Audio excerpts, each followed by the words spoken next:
The subcommittee will come to order. Without objection, the chair is authorized to declare a recess at any time.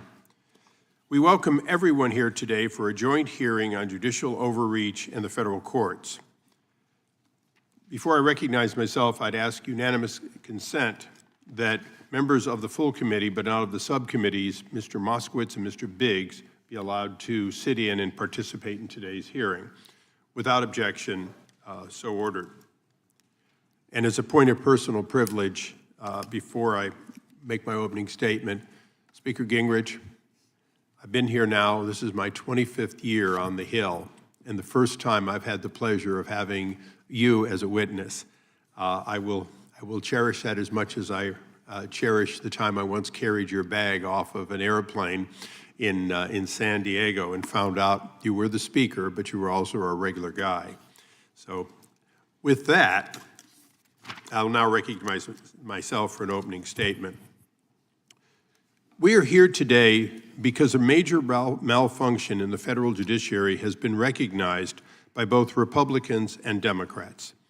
Activist district court judges usurping themselves with their Article III power and imposing on the nation injunctions beyond the scope of what the United States Congress under statute has given federal judges. These rogue judge rulings are a new resistance to the Trump administration and the only time in which judges in robes in this number have felt it necessary to participate in the political process rather than to participate in the Article III powers given to them both by the Constitution and by statute. President Trump was elected to assert many policies, including the deportation of criminal aliens. He did so publicly and was elected by a majority of Americans and the vast majority of the Electoral College.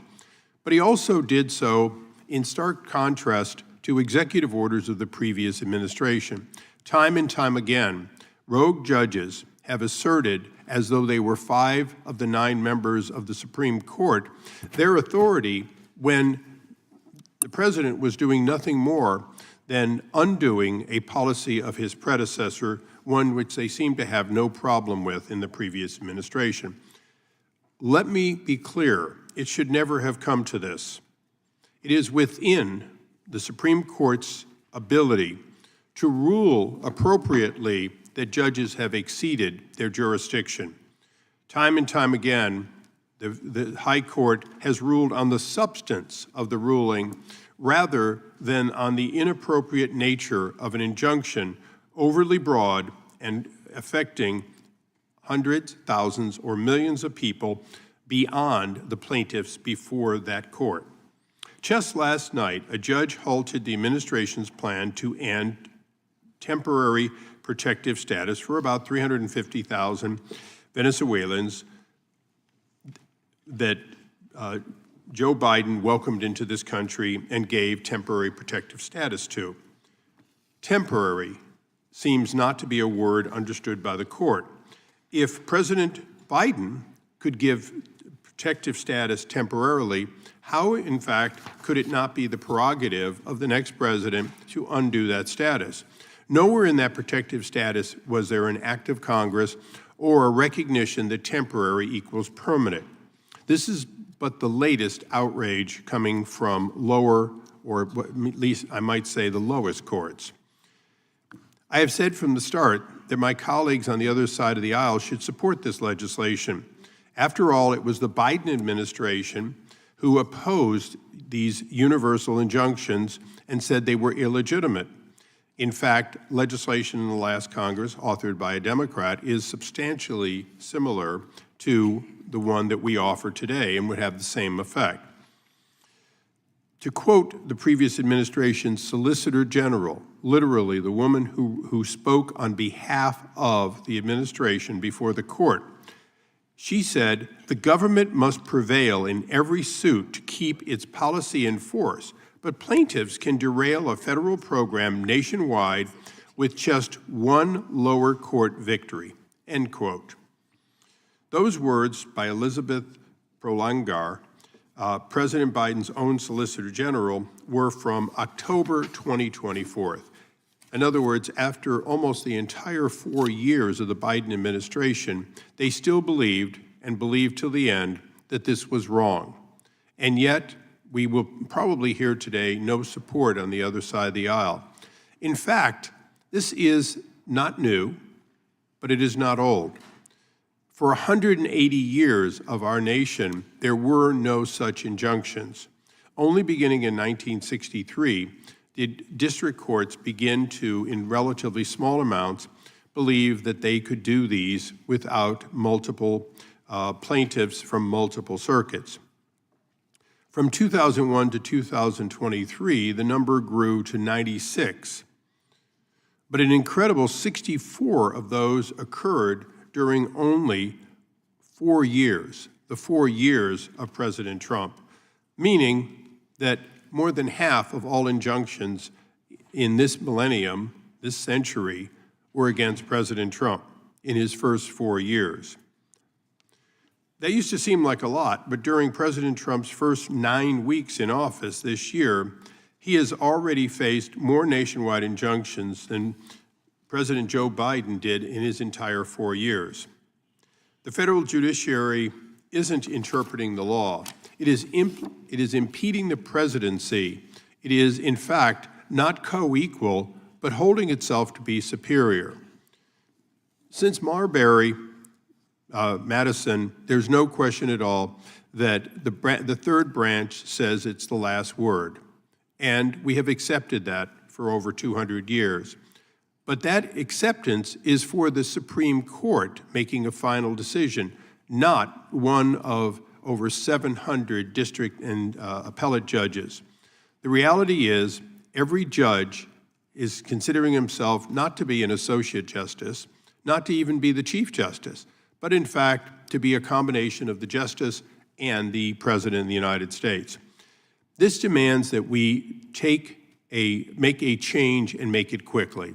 When a judge believes that he can order a full plane of criminal aliens back to U.S. soil, essentially saying that 200 years of a statute is to be overturned by his quick order without knowing even who was on the airplane.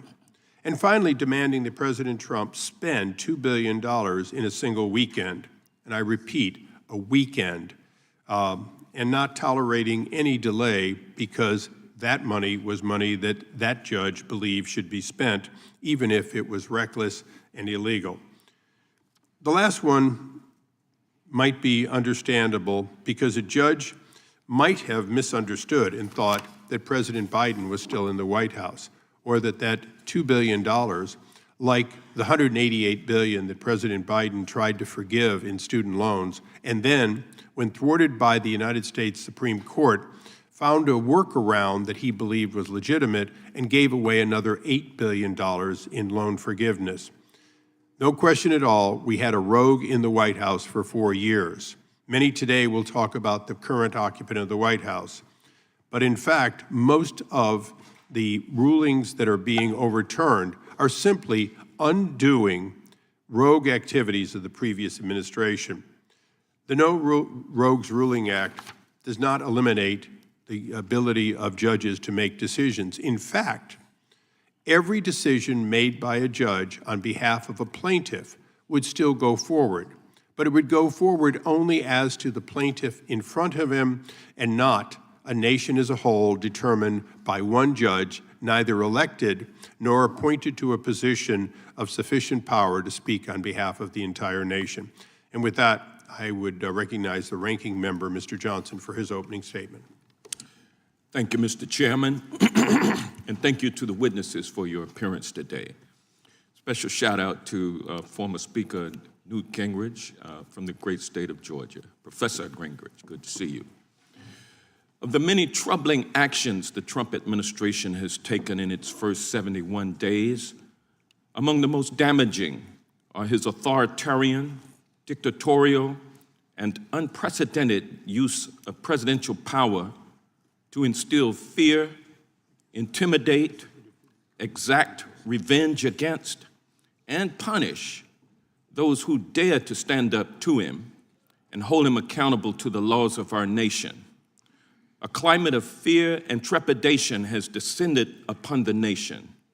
The people of America are more afraid today for our democracy and for their personal safety than ever in our lifetimes. College students have disappeared off the streets paramilitary style by plainclothes, mask-wearing individuals and held incognito for days before they are discovered thousands of miles away in some private for-profit ICE detention facility. Why? For exercising their free speech First Amendment rights.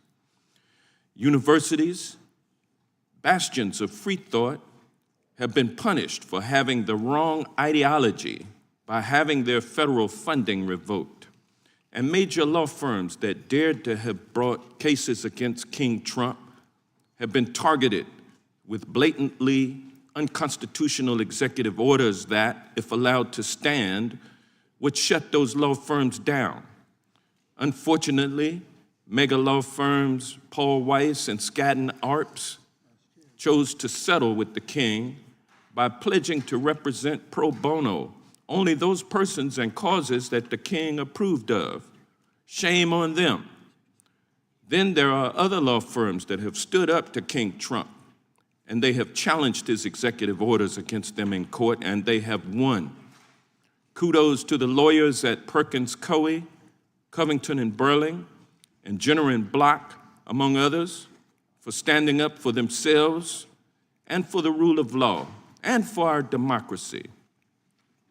Although federal courts have consistently ruled against these numerous unconstitutional executive orders of President Trump, the mere existence of these retaliatory executive orders should be chilling to all of us. There has been no semblance of due process or fairness in any of these cases. Trump acts first, he deports first, he revokes funding first, he blacklists law firms first, and then questions anyone who challenges him later. Somehow, in spite of this, we are here today to talk about the, quote, overreach, end quote, of the federal courts, not the overreach of the executive branch official who is doing the overreaching. Our Republican colleagues want us to believe that simply because the courts are exercising their Article III power of equitable relief to temporarily halt some of Trump's most excessive executive actions, it is a sign of rot in our judicial system, that it is somehow our courts and judges, not the president, who have gone rogue and are overreaching. I disagree, but more importantly, so do the numbers. Since day one of his second term, Trump has attempted to rework our constitutional system of government through presidential fiat, issuing a record 107 executive orders in his first 71 days in office. As I mentioned, many of these executive orders are unlawful or unconstitutional, and the president does not have the power to change the Constitution through executive order, even if his name is Donald Trump. Naturally, they have been challenged in court, and of the over 150 cases filed against the Trump administration, judges have ruled against him 46 times. Of those 46, only 17 are nationwide injunctions. The cases are spread across district courts throughout the country, and judges appointed by Democrat and Republican presidents have all ruled against Donald Trump. What we are seeing playing out in courts across the country today is the judicial system working exactly as it should. America's federal courts have been handed case after case, challenging executive orders standing on questionable legal footing. And yet, the proportionally small number of nationwide injunctions shows the restraint exhibited by the judges considering those cases. I don't know what Donald Trump thought would happen when the cases made their way to the judicial branch, but clearly he has had enough with losing in court. Instead of letting the rule of law play out, Trump and his allies here in Congress now have chosen to go on the attack. Trump and his cronies have called federal judges rogue and corrupt. A judge it was suggested that a judge supports terrorists, and they've called judicial rulings judicial coups. MAGA Republicans in Congress have called for judges to be impeached, not because they committed a high crime or misdemeanor, but simply because they ruled against Trump. And far-right media personalities have attacked the judges' families, publicizing their personal information for millions of their riled-up followers on social media. What I had just described is nothing less than a full-scale assault on our entire judicial system, and it is putting judges, their family, and their staff lives at risk. We don't agree on much on this committee, but we should be able to agree that this is wrong, and we should be able to agree to back away from language demonizing the judicial branch, no matter what political party we belong to. Today's hearing is not just about helping Donald Trump undermine the judicial branch, though, well, let me say that this hearing is not just about helping Donald Trump undermine the judicial branch, though certainly it is about that. But Republicans on this committee are sending a message to anyone who dares to stand up to Donald Trump. If you step out of line, they will target you next. We cannot afford to allow what Donald Trump is doing through retaliatory executive orders, through targeting immigrants, through threatening lawyers, through vilifying judges, to become the normal. Our Constitution is being tested, and throughout American history, it has stood up to attempts to weaken its protections. Americans across the country are watching, and they know they didn't vote for Trump to destroy our democracy. They voted for Trump because he promised to lower the cost of living, and Trump has betrayed their trust. Prices are going up, and our economy is headed towards recession as co-President Musk threatens to take away people's Social Security, Medicaid, Medicare, SNAP benefits, and veterans care. Trump is doing nothing to deliver on the promises to the American people. I stand with my fellow Americans, with the federal judges who continue to bravely do their jobs in the face of criticism, and I yield back. I now recognize the chairman of the Subcommittee on the Constitution and Limited Government, Mr. Roy, for his opening statement. I want to thank the gentleman from California and my co-chairman on this hearing. It's an important hearing. I thank him for his work on this issue as well as his legislation addressing the matter. And I'd like to welcome the guests who are joining us here today. Appreciate your time, obviously, particularly you, Mr. Speaker, and your great service to this country, and great to have your expertise here. We thank you. And I also want to give a shout out to Cindy Romero. I met Ms. Romero last August in Aurora, Colorado, and I appreciate what she's going to be here to testify about today and her great service. So with that, I would like to take a slightly different angle as the chairman of the Subcommittee on the Constitution than the direction that my friend from California took, because I want to emphasize the judicial overreach we've witnessed over the last 2 months and nationwide injunctions more broadly that are undermining the constitutional structure our founders so wisely envisioned. The nature of the executive branch was a primary point of contention at the Constitutional Convention. Some delegates favored a plural executive, thinking that this arrangement would better preserve liberty. But they were wrong, and our founders wisely resisted their calls. Instead, the Constitution lodges the executive power in a single President of the United States. Alexander Hamilton offered the classic defense of this arrangement in Federalist 70, emphasizing that a vigorous and energetic executive is necessary to defend our liberty from foreign threats. Hamilton rightly argued that unity in the executive was the essential ingredient in this formula. Only a single executive could act with the decision, activity, secrecy, and dispatch necessary to adequately carry out the office. And on a note, I have introduced legislation in the past, it's called the Article 1 Act, to try to cabin in the executive branch when it's not necessarily working directly with Congress, and I'm happy to work with my colleagues on the other side of the aisle on these concepts when we have these lingering emergencies, in many cases these national emergencies that date back to the 1970s. There are times for the Congress and for the legislative branch to assert itself, but the president's authority is at its zenith when we're talking about his actions as commander-in-chief. Injunctions and temporary restraining orders halting presidential actions nationwide threaten the key feature of our constitutional architecture, undermining the core premise of unity in the executive branch, the unitary executive, as we refer to it. Even the most strident proponents of a plural executive at the Constitutional Convention advocated for an executive council of 3, maybe 5 members. Today, in practice, we are governed by an executive council of 678.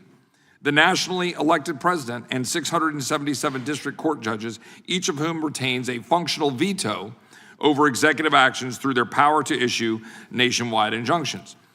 Scholars have long understood that a hostile judiciary, or even a single hostile judge, could abuse its power to issue nationwide injunctions to infringe upon the lawful authority of the President of the United States. Now, that's not a partisan point. I've got numerous examples of our colleagues on the other side of the aisle who have raised these concerns. The Biden administration's Solicitor General, Elizabeth Prelogar, told the Supreme Court as recently as 2024 that, quote, a court of equity may grant relief only to the parties before it. The district court violated that principle by issuing a nationwide injunction, ... In 2022, Solicitor General Prelogar asked the Supreme Court to address nationwide injunctions as permissible relief in United States versus Texas, arguing that district courts normally, quote, should only provide relief for the benefit of the prevailing challenger. What happened there was our Democratic colleagues started realizing that when Republicans went to district courts to get injunctions against their president, that suddenly they didn't like it so much. So they were raising concerns. Justice Elena Kagan spoke out against nationwide injunctions by a single district judge in 22, quote, the ability of a single judge to stop implementation of a policy across the country. She stated, in the Trump years, people used to go to the Northern District of California, and in the Biden years, they go to Texas. Just can't be right that one district judge can stop a nationwide policy in its tracks and leave it stopped for the years that it takes to go through the normal process. Former United States Rep. Mondaire Jones introduced the Injunction Reform Act in 2022. I could go through the quotes that he offered, but I won't. I can offer those for the record without objection. In a letter to William Torrance dated June 11th, 1815, Thomas Jefferson explained who decides constitutional questions. Certainly, there is not a word in the Constitution which has given judges that power, authority to decide on the constitutionality of a law more than to the executive or legislative branches, meaning we all have an obligation and a role to do that. Questions of property, of character, and of crime being ascribed to the judges through a definite course of legal proceedings, laws involving such questions belong, of course, to them in the judiciary.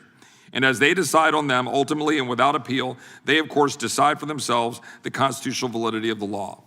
In other words, our founders never intended the federal courts to have the ability to unilaterally decide constitutional questions, as these judges are unelected and were never given the power to legislate from the bench. Treating the courts as the final authority on public policy, grants them more power than even Madison's rejected Council of Revision proposal at the Constitutional Convention. Indeed, it happened regularly during the first Trump administration, as we've pointed out. Now in the second Trump administration, it is on steroids. As of last week, district courts had issued no fewer than 17 nationwide injunctions against administrative actions, with scores more temporary restraining orders, or TROs as we call them, as barring the president from enacting the agenda upon which he was elected. Alexander Hamilton wrote in Federalist 78 that even the Supreme Court would wield neither force nor will over politics, indicating he never envisioned the judiciary having the final say on every political decision or action. Now these injunctions and TROs have even infringed upon what the Supreme Court has described as conclusive and preclusive presidential powers, including core presidential authorities to conduct foreign affairs and repel invasions. Now, I have got numerous examples of what we've been dealing with. Just so people know, this is a 56-page summary that I've got of the 158, it might be 159 now, because we're having to track them on a daily basis, lawsuits against the administration and against the president for carrying out the agenda upon which he was elected. 17 injunctions, I think there are a great number more TROs, and the cases we're talking about, without going through all of them, nationwide TRO enjoining the Trump administration from freezing foreign assistance funding, enforcement order requiring the administration to pay approximately $2 billion within 36 hours. That's a judge singularly acting against the president's actions. Another one, provisionally certifying a class and enjoining the Trump administration from deporting members of a foreign terrorist organization. A nationwide injunction enjoining the Trump administration from pausing, terminating, or amending any equity-related grants or contracts, DEI. A nationwide injunction enjoining the Trump administration from prohibiting federal funds from being spent to promote gender ideology. A nationwide TRO enjoining the Trump administration from prohibiting biological men from being housed in women's prisons. 2 injunctions regarding the administration for implementing an executive order considering transgender individuals in the military, birthright citizenship, issue after issue after issue that the administration is trying to act on according to the campaign upon which he ran. One in particular has earned the scrutiny it has received.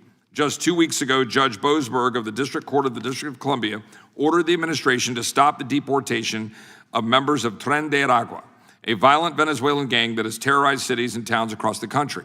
At this table, in this room, we heard testimony from Alexis Nungare, whose daughter Jocelyn was murdered by TDA in the suburbs of Houston. Right here, we heard her powerful testimony about what that gang has done to this country. We're going to hear from Ms. Romero today about what that gang did to her community in Aurora, Colorado. And here we have a single district judge who's asserting jurisdiction from the District of Columbia to tell the President of the United States that he cannot deport members of the violent TDA gang out of this country to keep our streets safe. That is not what is supposed to occur. Today's hearing, where we'll learn from constitutional scholars and real Americans about what is wrong with the current system, is a good start. We should carefully study whether Congress should push back against judicial overreach using its constitutional power to structure and fund the courts. Our Constitution did not create a plural executive or judicial tyranny. Today, we're far too close to both. With that, I yield back. The gentleman yields back. We now recognize the subcommittee ranking member for her opening statements. Ms. Scanlon. Thank you. Like the chairman of the subcommittee on the Constitution, as ranking member, I too would like to address the constitutional concerns raised by this hearing. Our Republican colleagues have called this hearing today for one reason, because this White House, this president, continues to lose over and over again in court. As people and groups from across the political spectrum challenge the barrage of unconstitutional and illegal executive actions taken by this White House in just the first few weeks of this term. Because it doesn't matter if the judges were appointed by Bush or Biden or Obama or Reagan or by Trump himself. When the president attempts illegal or unconstitutional actions, United States judges, guided by the letter of the law, must rule against him. It's a confirmation of the total subservience of today's Republican Party to this president that their response to multiple judicial rulings of executive overreach is a hearing entitled Judicial Overreach and Constitutional Limits on Federal Courts, when we should be holding a hearing on presidential power grabs and constitutional limits on executive power. This is Civics 101. The Constitution provides in Article 1 that Congress writes the laws. In Article 2, the President administers the laws. And in Article 3, the courts interpret the laws. Our Republican colleagues are concerned about the unprecedented number of successful lawsuits challenging this president's executive overreach. But it's not the actions of the courts in interpreting our Constitution and laws that are unprecedented. It's the scope and breadth of this president's executive orders that are unprecedented. It's this president's attempt to go it alone, to usurp the power of Congress and we the people, to rewrite the laws of this country and the Constitution, and to reserve unto himself, rather than the judiciary, the right to interpret the laws and our Constitution. The sheer volume of unconstitutional and illegal actions taken by this president in just the first few weeks of his term has led some to wonder if the president fundamentally misunderstands the nature and terms of his Article 2 powers. Specifically, when Article 2, Section 3 says that the president shall take care to faithfully execute the laws passed by Congress, does this president think that the word execute means that he's supposed to kill laws rather than carry them out? Unfortunately, the underlying rationale for much of this action is a radical theory set forth in Project 2025 and elsewhere. It's one that would vest federal power in a unitary executive, sidelining two of the three co-equal branches of our government, Congress and the Judiciary. We're here because Republicans who control the House and Senate have, thus far, chosen to abandon their constitutional duty to constrain an out-of-control executive branch. If they don't see anything wrong with it, their constituents do, and more of our colleagues would know that if they actually showed up at town halls in their districts. Our Constitution is built upon the rule of law, that no one is above the law, and our legal system is built on the idea of judicial independence. In the past 2 months, we've seen our judicial system working as the founders intended, and as the Supreme Court ruled in Madison versus Marbury over 200 years ago, it's the job of our judiciary to declare laws and executive actions unconstitutional if they're in conflict with the Constitution. The federal judges who've ruled against President Trump's unlawful power grabs are simply interpreting the Constitution and the laws passed by Congress to protect the rights of the American people. To suggest otherwise is to substitute a theory of executive primacy that is completely at odds with our constitutional history and separation of powers. Mr. Chairman, I wish that we could dismiss today's hearing as just political theory or theater, but the stakes are too high for the American people and their rights hang in the balance.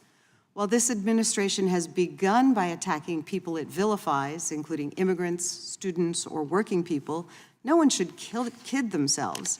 It's clear the rights of every American are at stake. When the White House and some of our colleagues claim the right to deny due process to immigrants who they claim have broken a law, that's a sham. Because if you don't support the rights of immigrants to due process, then you don't support anyone's right to due process.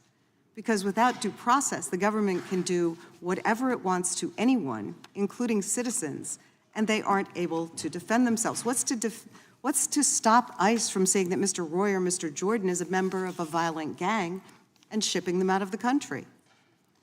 Attacks on our courts, whether in the form of executive orders punishing law firms and lawyers that dare to stand up for the rule of law, or hearings like this attempting to constrain the courts, or tweets urging impeachment or violence against judges, are part of a broader attack on the rule of law. Our Republican colleagues have shown that they're not concerned about civil rights and the rule of law. Their sole concern appears to be whether or not a federal judge has ruled against this administration. They've gone so far as to call for impeaching judges who rule against this White House, eliminating courts altogether, or advocating to cut off funding for the court system.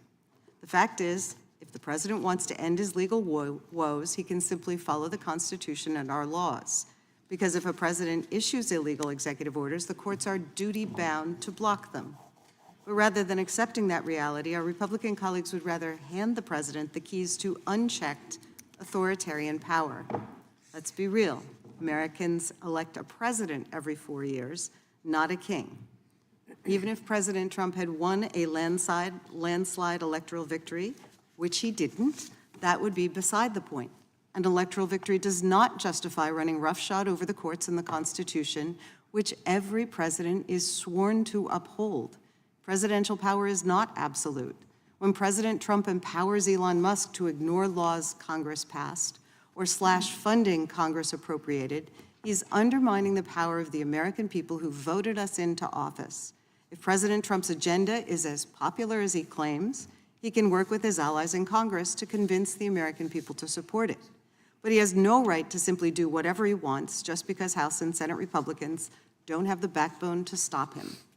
Democrats and independents are standing up against President Trump's blatant power grabs because if he can deny the rights of some people, There's nothing stopping him from denying the rights of all people all across America. And that should concern everyone in this room and everyone across this nation. I yield back. Gentlelady yields back. We now recognize the chairman of the full committee for his opening statement, Mr. Jordan. Thank you, Mr. Chairman. Who decides? That's the fundamental question. Who gets to make the call? Is it the guy whose name was on the ballot, or is it some bureaucrat? Is it the guy who got 77 million votes, or some district judge? The left always says, trust the bureaucrat, trust the judge. It's the Faucis, it's the Boasbergs who get to make the call. After all, they're the experts. They're smarter than we, the people. They're smarter than all us hillbillies in flyover country who voted for President Trump. Trust them. That's not how it works. We, the people, have the power. You know what's interesting? For all the left's talk about democracy, they don't really trust it. Last summer, they kicked their nominee off the ballot without a vote, without an election, and they put someone else on the ballot without a vote, without an election. So of course they like some judge issuing orders or injunctions that stop the head of the executive branch from doing what he said he was going to do when he ran for the job and when the American people elected him. Think about it. Here in D.C., an elected judge thinks she's better equipped to determine military readiness than the commander-in-chief. An unelected judge in California thinks he gets to decide how many probationary employees work in the executive branch, not the guy who was elected to run the executive branch. Another unelected federal district judge here in D.C. thinks he gets to decide how long illegal gang member terrorists stay in our country, not the president, not the commander-in-chief. And now that same judge gets randomly assigned the Hexeth case, and he'll get to determine who the Secretary of Defense can talk to and how he has to do it, not the president. I think Americans see through this all. They know Representative Iss's legislation is exactly what's needed. They know who they elected, and they want him to make decisions that affect the executive branch, that affect our country. So I want to thank our chairman, Mr. Issa and Mr. Roy, for this hearing. I want to thank Mr. Issa for his bill. Mr. Schmidt, a member of our committee, who we put an amendment, his amendment on that bill, which I think makes it even stronger. We passed that legislation 4 weeks ago. It's going to be on the floor tomorrow. It's going to pass the House. I want to thank our witnesses for being here. Ms. Romero, what you've went through, thank you for coming. And of course, Speaker Gingrich, for your half a century of service to the Constitution and the country, thank you for joining us. That is the question, though. Who decides? The individuals that we, the people, elect, or someone else? I yield back. Gentleman yields back. We now recognize the ranking member of the full committee, the gentleman from Maryland, Mr. Raskin. Thank you very much, Mr. Chairman, and thanks to our witnesses for joining us today.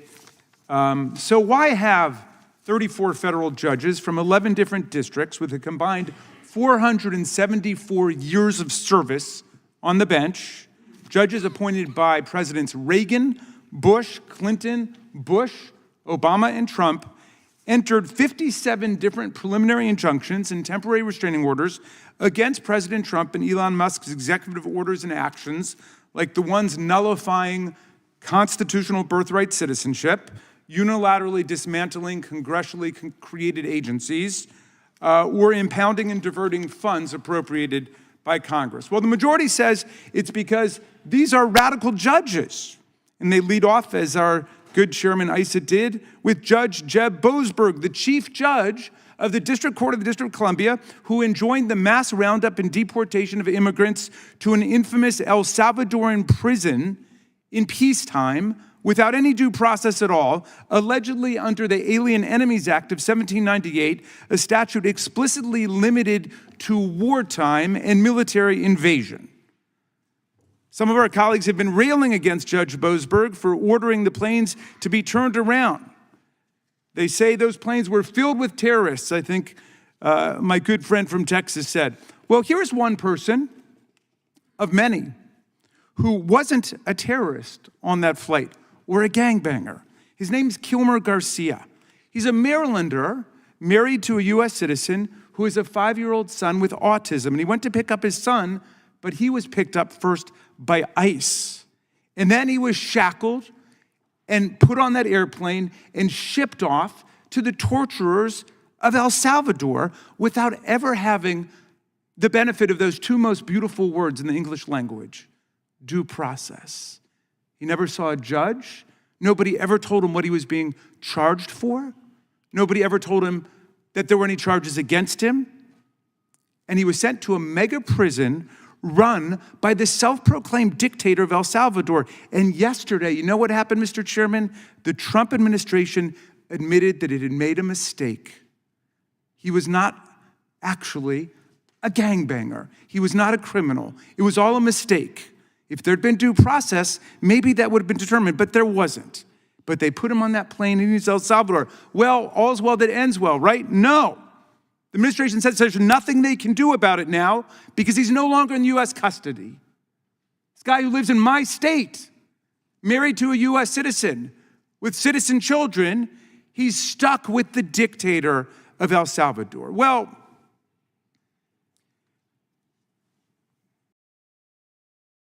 Judge Boasberg, some of our colleagues want to impeach him. Look, some of our colleagues, they've got "for wanted" signs in the Cannon House office building with the names and faces of judges on them. They want to impeach them now. They want to impeach Judge Boasberg. Some of my colleagues should be alerted to this fact. Judge Boasberg was first named to the bench by President Bush. He was Justice Kavanaugh's roommate at Yale. Known in legal quarters as a very conservative judge, but they want to impeach him because he stood up for the rule of law.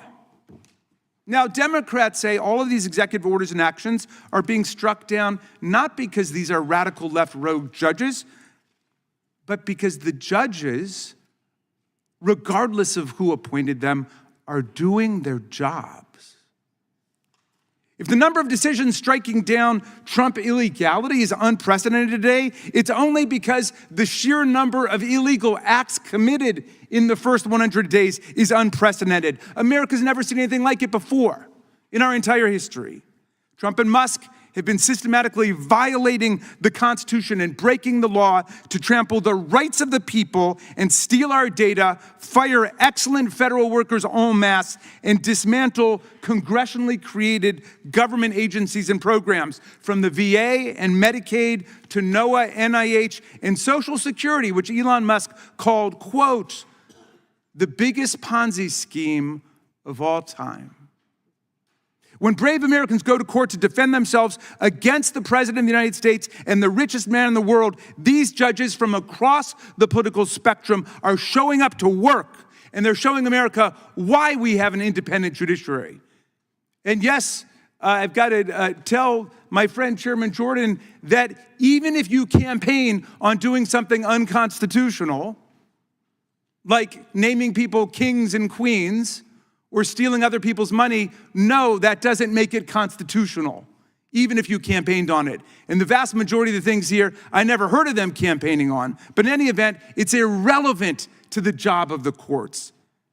Anyone who's read any of the decisions knows that what we're witnessing today is a matchless constitutional crime spree by a rogue president and his Doge enforcer, a government contractor who has pocketed $38 billion from the taxpayers, multiples more than he has ever even claimed to have saved us. And we know how Doge makes typos, converting millions into billions. Read the decisions. Look at these cases, finding that Trump violated Congress's spending power and usurped our lawmaking power under Article 1. Read the cases, finding that Trump violated the First Amendment free speech rights, the Fifth Amendment due process rights, the Sixth Amendment counsel rights of the people, even by discriminating by name against law firms and lawyers, actually banning specific firms and lawyers from federal buildings and courthouses, federal contracts and federal employment, all simply because they dared to represent their clients, and Trump hates them. Now, out of this mountain of cases, which I can only surmise our colleagues have not read, let's zero in on Trump's executive order contradicting the very first sentence of the 14th Amendment, which says that any person born or naturalized in the United States and subject to the jurisdiction thereof is a citizen of the United States. Trump got struck down by a Reagan judge, a Biden judge, an Obama judge, and a Bush judge. The Reagan judge said, quote, "I've been on the bench for 4 decades. I can't remember another case where the question presented is as clear as this one. This is a blatantly unconstitutional order." Blatantly. This is from a Reagan judge. Now, my colleagues seem to think that an executive order is greater than a law or the Constitution itself. But an executive order cannot trump a federal statute, much less the Constitution. An executive order is just an order to the executive bureaucracy to follow a policy unless and until it's countermanded by law, by the courts. Many of our colleagues are following Trump and Musk in calling for impeachment right now.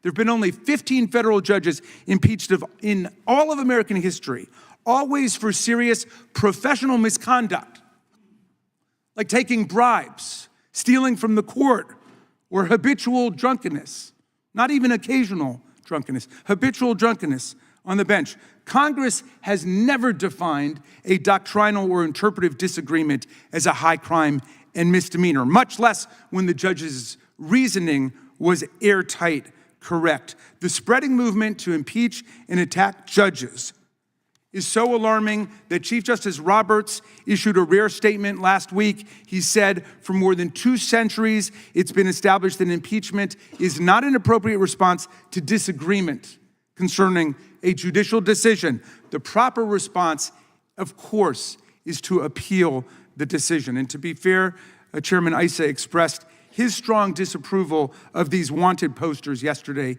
in the Rules Committee. Now, for some members, talk of impeaching these so-called rogue judges is just fun and games. But the vicious assault, the vicious rhetorical assault on the judiciary has turned into something more sinister in certain quarters. Actual violent threats, bomb threats, direct intimidation. Judge Boasberg, the Bush appointee, must endure scandalous online attacks and insults by President Trump and Elon Musk and their followers. Even worse, the campaign of vilification has spread to Judge Boasberg's family, including outrageous attacks on his daughter, who's had her photo and her place of work posted on social media by Elon Musk to his 290 million followers. These threats follow an actual bomb threat made to the sister of Supreme Court Justice Amy Coney Barrett. And there are numerous other threats taking place today. And of course, we've seen threats and actual violence and murders take place in the past. I call on my colleagues right now to call off the campaign to impeach federal judges for doing their jobs. I call on them to demand that the Trump administration comply with all judicial orders while appealing whichever ones they want to appeal, and to demand the return of people unlawfully taken to El Salvador on that so-called plane full of gangbangers. And I especially call on them today to denounce all violent threats, doxing, online vilification, and threats against our judges. This is the Judiciary Committee of the United States House of Representatives, and we should act like it. I yield back, Mr. Chairman. I thank the gentleman. I ask unanimous consent that the official statement by ICE officials agreeing that there was not 100% accuracy in Mr. Garcia's arrest, that in fact he was a prominent member of MS-13, a different recognized terrorist group. Without objection, so ordered. Without objection, all other opening statements will be included in the record. I'd now like to introduce our distinguished panel, beginning with the Honorable Newt Gingrich. Mr. Gingrich is the former colleague here in the House and served from 1979 to 1999, including 4 years as the Speaker of the House. Speaker Gingrich was instrumental in formulating Contract with America and returning Republicans to a House majority after 40 years of Democrat control. Since leaving the Congress, he has remained incredibly active, and in fact, in both policy, politics, and government, he has led, having authored several dozen books and teaching military officers and other national security professionals at the National Defense University. Welcome, Mr. Speaker. Mr. Paul Larkin. Mr. Larkin is the John Barbara and Victoria Rumpel Senior Legal Research Fellow at the Edwin Meese III Center for Legal and Judicial Studies at Heritage Foundation. Before joining Heritage, Mr. Larkin served in various positions in the Department of Justice and at the EPA, and as a Senate staff. He has spent a number of years in private practice and is most prepared for today's hearing. Welcome. Ms. Cindy Romero. Ms. Romero is a resident of Aurora, Colorado, who saw firsthand the effects of soft on crime and open border immigration policy. She was a resident of an apartment complex targeted by Tren de Agua and eventually was forced to move after her neighbors were reportedly victimized and her car was struck by gunfire. Lastly, Professor Kate Shaw. Ms. Shaw is a professor of law at the University of Pennsylvania, Carey Law School. Professor Shaw focuses on executive power and the Supreme Court, along with other issues. I want to welcome all of our witnesses and ask that you please rise to take the pledge to be sworn in. The right hand. Do you solemnly swear or affirm under penalty of perjury that the testimony you're about to give will be the truth and correct to the best of your knowledge, information, and belief, so help you God? Please be seated. Let the record reflect that all witnesses answered in the affirmative.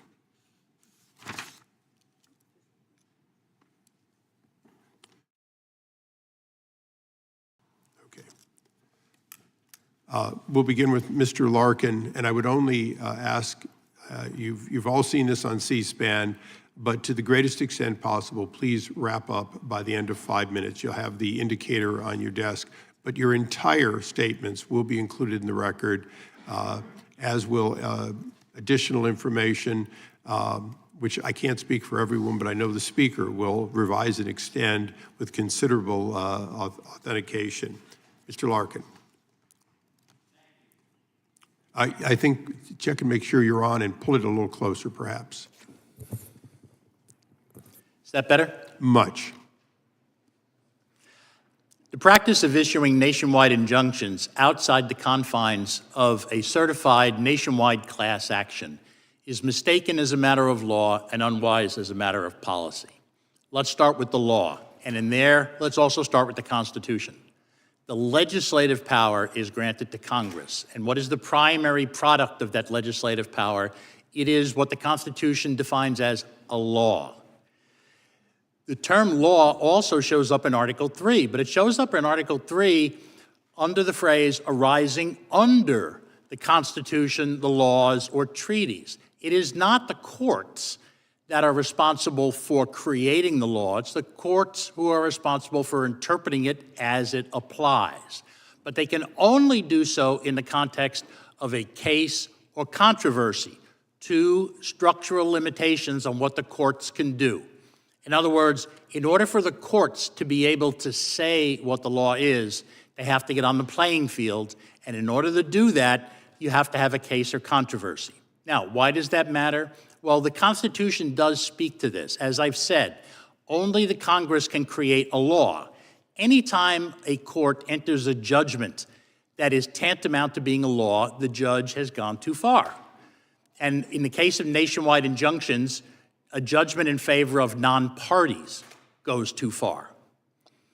You also have no statute in the Judicial Code, no provision in the Constitution, and no settled history at common law that allows a judge to enter these sorts of orders. That's important because everything has to fit into one of those three. Why? The Supreme Court has interpreted Article 3 in light of how it was understood in 1789. And so those are the three primary bases that you have to look to: the text of the Constitution, statutes, and English common law history. In fact, there are two Supreme Court cases that directly undermine the legitimacy of nationwide injunctions outside of certified class actions. One is Williams versus Zabarez. In that case, the court said there is no case or controversy between two parties that are in a case over an issue that has not been put into dispute by one or the other of them. It logically follows that there is no issue in dispute between someone who is a party and someone who is a stranger to the entire litigation. Similarly, at the back end of the process is the case of United States versus Mendoza, where the Supreme Court held that the federal government is not subject to the win or go home rule that you see in the NCAA postseason tournament. The government isn't stuck with whatever loss it has the first time it litigates a case to a final judgment and loses. The doctrines in the law of issue preclusion or collateral estoppel, the new and old terms, do not apply to the federal government. Why? The Supreme Court, in a unanimous decision in Mendoza, said they do not. Why? Because there are a variety of good policy reasons why it shouldn't. With that, then let me turn to the policy reasons that show this practice is unwise. There are several, okay? First, mandatory injunctions prevent the percolation of issues in the lower court that the U.S. Supreme Court in Mendoza said is necessary for that court to be able best to resolve whatever legal dispute there is. It allows the court to be sure that all of the issues, all of the sub-issues, all of the arguments pro and con, all of the benefits and costs of whatever rule are fully aired. Secondly, it encourages judge shopping. All you have to do is find one favorable judge, and you can stop an entire administration in its tracks. And as you know, it has happened to every administration over the course of this 21st century, from the George W. Bush administration to the present. Each party has been subject to this practice. Third, it can result in conflicting nationwide judgments. You can wind up with injunctions going one way and the other way because a court in Maine and a court in Alaska can come out the opposite way in a case. Finally, they are going to weaken the doctrine of stare decisis, because as the Supreme Court comes to realize, if it has to decide issues at a preliminary stage of the case without the guidance of the lower courts, they're going to have to overrule some of their decisions. Let me end where I began. This practice is mistaken as a matter of law and unwise as a matter of policy. Thank you. Thank you. Speaker Gingrich. Thank you, Chairman Issa and Roy, Ranking Members Johnson and Scanlon, and all the members of the subcommittees for allowing me to testify. There is clearly a potential constitutional crisis involving the judicial branch's effort to fully override the legislative and executive branches. 15 district judges effectively seized control of various executive branch duties in the first 6 weeks of the current presidency through nationwide injunctions. This is potentially a judicial coup d'etat. It clearly violates the Constitution and more than 200 years of American history. To set the stage for this hearing, let me mention 12 former federal judges appointed by President John Adams: Richard Bassett, Egbert Benson, Benjamin Bourne, William Griffith, Samuel Hitchcock, Philip Barton Kay, Jeremiah Smith, George Keith Taylor, Oliver Wilcott Jr., Williams McClung, Charles McGill, and Williams Tillman. President Adams appointed these federal judges on his way out of office to hamstring the incoming President Thomas Jefferson's agenda. President Jefferson concluded that impeaching the judges would take too much time. He and the Congress simply abolished the courts in which they served via the Judiciary Act of 1802. This is a constitutional balance of power. The legislative and executive branches can reshape the judiciary branch. It is a useful reminder in considering the current situation. Unelected lower court judges have been steadily grabbing power for years. It was such an obvious threat that in 2012, Vince Haley and I wrote, "Bringing the Court Back Under the Constitution." It is an historic study which I am submitting for the record. According to Harvard Law Review, there were 96 nationwide injunctions ordered by district courts from 2001 to 2023. Two-thirds of them, 64, were issued during President's time in office. Furthermore, 92% of the injunctions against President Trump were issued by judges appointed by Democratic presidents. Since January 20th, 2025, lower courts have imposed 15 nationwide injunctions against the current Trump administration. This is compared to 6 during George W. Bush's 8 years, 12 during Barack Obama's 8 years, and 14 during Joe Biden's 4-year term. The notion that unelected lawyers can micromanage the executive branch and override a commander-in-chief who received 77.3 million votes should trouble every American. This is particularly troubling for issues of national defense and public safety. Around 500 BC, Sun Tzu asserted in The Art of War that, quote, "Speed is the essence of war." How can the United States have speed in national security issues if opponents can judge shop to find someone ambitious or arrogant enough to block, repudiate, or delay the president's decisions? There are 677 authorized district judgeships. How many think they can override duly elected presidents? This summary statement has 4 propositions. First, the courts have often been challenged. President Jefferson wrote, quote, "Judges as the ultimate arbiters of all constitutional questions would place us under the despotism of an oligarchy," close quote. President Andrew Jackson was in constant fights with the Supreme Court. President Abraham Lincoln made the Dred Scott decision expanding slavery a centerpiece of his 1858 senatorial campaign. In his first inaugural, President Lincoln warned that if the Supreme Court held supreme rule, quote, "the people will have ceased to be their own rulers, having to that extent practically resigned their government into the hands of that eminent tribunal," close quote. Second, as the Judiciary Act of 1802 proves, the legislative and executive branches can constitutionally defend their rights, and they have in the past. It is historically and constitutionally wrong to think the legislative and executive branches are helpless against judiciary actions. Third, the Supreme Court could intervene to eliminate this attack on the executive branch by district judges. Chief Justice Roberts could end the growing confrontation by establishing a rule that any nationwide injunction issued by a district court against the executive branch would be suspended in implementation and immediately taken up by the Supreme Court. This would remedy the lengthy appeals process. Fourth, the Congress and the President can take decisive steps toward bringing the judiciary back into a constitutional framework. This hearing is a good first step. There could be a series of hearings on the constitutional and historic framework which ensures no single branch of government can acquire dictatorial powers, specifically the judiciary and this committee. These hearings would educate the members and the American people. They would create a national understanding of the need to defend the Constitution against overreaching branches of government. I would also recommend that the Congress pass Chairman Iss's No Rogue Rulings Act, which is a good signal to the courts that they have gone too far. Thank you, and I look forward to your questions. Thank you. Ms. Romero.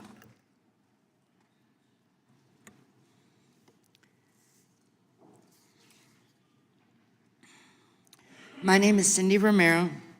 I'm a wife, a mother of 5, a grandmother of 3, a part-time worker and student, and a former resident of Aurora, Colorado. I'm one of the many victims across the nation of the violent transnational gang, Trinidad, and a former lifelong Democrat. My husband and I resided at the Edge of Lowry apartment for 4 years. And while the first few years were a pleasant experience, we soon began observing changes in our once quiet neighborhood. And in the spring and summer of 2024, we noticed shuttles dropping off large number of illegal immigrants onto the property.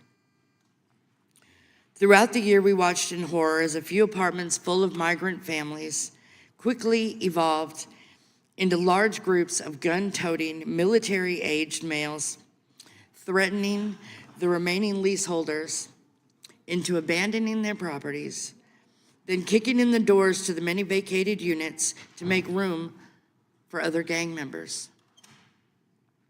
Open-air drug use, drug dealers, and seemingly underage prostitutes filled the common areas of the buildings. Large parties in the parking lots lasted well into the morning. Stolen and abandoned vehicles blocked residents' cars, property damage was evident, and random shootouts soon began to be expected on our block every night. These criminals brought in unlicensed electricians to run electricity to abandoned apartments and locksmiths to change the locks on the outside of the buildings to deny access to the owners, emergency services, and even the leaseholders of the building. Despite several calls for help to the Aurora Police Department, they often provided conflicting excuses for not responding. For example, one officer told me that he wanted to respond, but was instructed not to. or they were often responding to other rampant crimes across the city, or had to respond to any crime in my neighborhood with no less than 3 or 4 officers and an armored vehicle. One officer suggested I go to the media because he felt sorry for me. He likely unintentionally saved my life. Although we were low income and barely paying our bills, we realized the need to invest in home protection, and we purchased 3 additional handguns and 6 cameras in the event that we had to defend ourselves. And during June and July, the gang members slowly began to torture us through intimidation, loud arguments, physical conflicts outside our door every night, vandalizing, taking over vacant apartments on our floor. And after several confrontations with the gang members, several calls, and submitting video evidence to the Aurora Police Department with no results, we gave up trying to stop them from squatting on the property. We spent the next few weeks looking for another rental, and we were unable to locate another low-income property rental that didn't have the same exact issues that we were facing every day. We reached out to local mainstream media, several NGOs in our community, begging for help, only to be turned away because we were just ordinary taxpayers. There were no government programs to grant citizens temporary protected status from imported gangs in our own country. On August 18th at 11:21 p.m., 10 minutes after my now viral video was recorded, a young man who I called my friend was mortally wounded outside my apartment during a firestorm of bullets, causing thousands of dollars in damages to cars and surrounding properties by 6 gunmen later identified as Agua. And thanks to the heroism of one local Aurora City Councilwoman named Danielle Durinsky and some of her friends, including John Fabricatori, they'd been sounding the alarm over TDA for months while being called a liar and ignored by their governor. I was finally able to escape these horrible conditions due to their help. In the media frenzy following the video release, many TDA members have now been identified and arrested all over the country. Danielle Durinsky has never received an apology or acknowledgement for exposing the threat. When I heard that Mr. Trump had taken an interest in Aurora and our struggles with Agua, I was relieved. I was hopeful that a change was, getting ready to happen, that it was on the way, that it was impending. And as president, he did not disappoint me. And I feel safer knowing that our country becomes more secure daily. I continue to think that the lives of my family and many others in my community were put at risk by the Biden administration's failed sanctuary policies at the southern border. Sanctuary status puts citizens at risk. And we must stop pushing ideology over common sense. Thank you. Thank you. Would you show the video before we move on, please? It's scenes coming out of a movie as the Venezuelan gang Tren de Aragua are seen breaking into apartment complexes in Aurora, Colorado. This is according to our sister station in Denver. There you can see the group well armed and forcing an apartment door open and making their way in. This has raised concerns amongst residents and Colorado state law enforcement officials.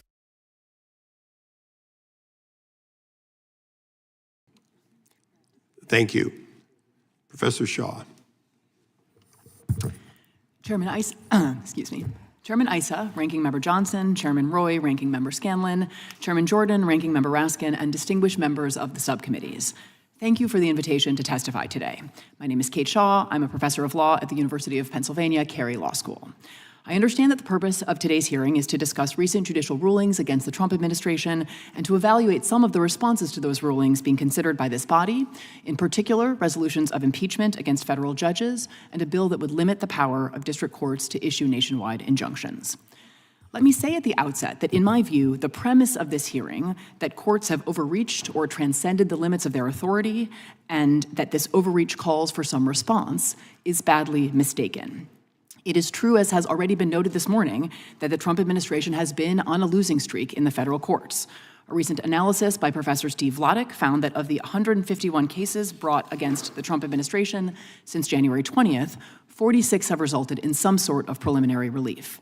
That relief has been ordered by judges across the country and by judges appointed by presidents of both parties. This broad consensus makes clear that despite the claims of some critics, these rulings do not grow out of substantive disagreements with President Trump's policy choices.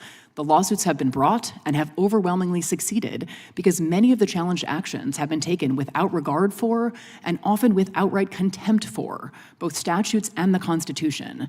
And by that I mean both the constitutionally required process for lawmaking and the rights the Constitution commands government to respect. First, as to process. Article 1's lawmaking provisions are pretty straightforward. Laws must be passed by both houses of Congress and signed by the president or repassed over a veto. Laws governing funding, that is appropriations, are laws like any other. As for Article 2, it has long been settled that when the president acts, it needs to be pursuant to some authority Congress has granted or within one of the narrow areas in which Article 2 gives the president the authority to act without congressional authorization. That is the heart of Justice Jackson's concurring opinion in Youngstown, still the most influential judicial account of presidential power. What all of that means is that if President Trump wished to reshape or even eliminate many federal agencies, or dramatically reduce government expenditures on foreign aid, or eliminate job protections for federal workers, or roll back federal privacy protections, working with his many allies in Congress, including those on this committee, was the constitutionally permissible way to do that. Instead, he has ignored the laws passed by Congress and the constitutional rules that give Congress primacy in lawmaking.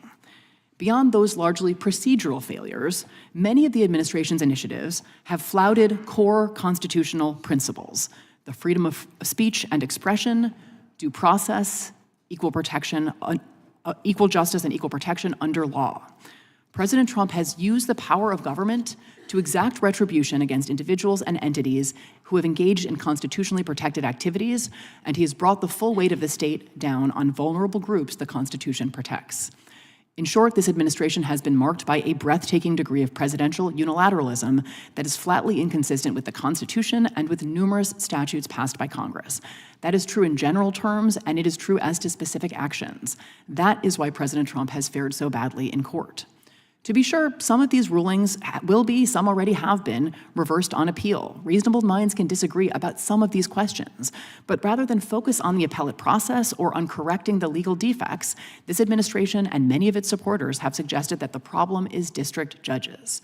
And rather than use its constitutional authority to enact laws that would give the president the power to do some of the things he wishes to do, this body has devoted itself to two things: stripping the power of federal courts to issue injunctions and pursuing the impeachments of federal judges who have merely discharged their obligation to uphold the Constitution. To my mind, the district court judges who have ruled against the administration have not come close to engaging in high crimes and misdemeanors, the constitutional standard for impeachment.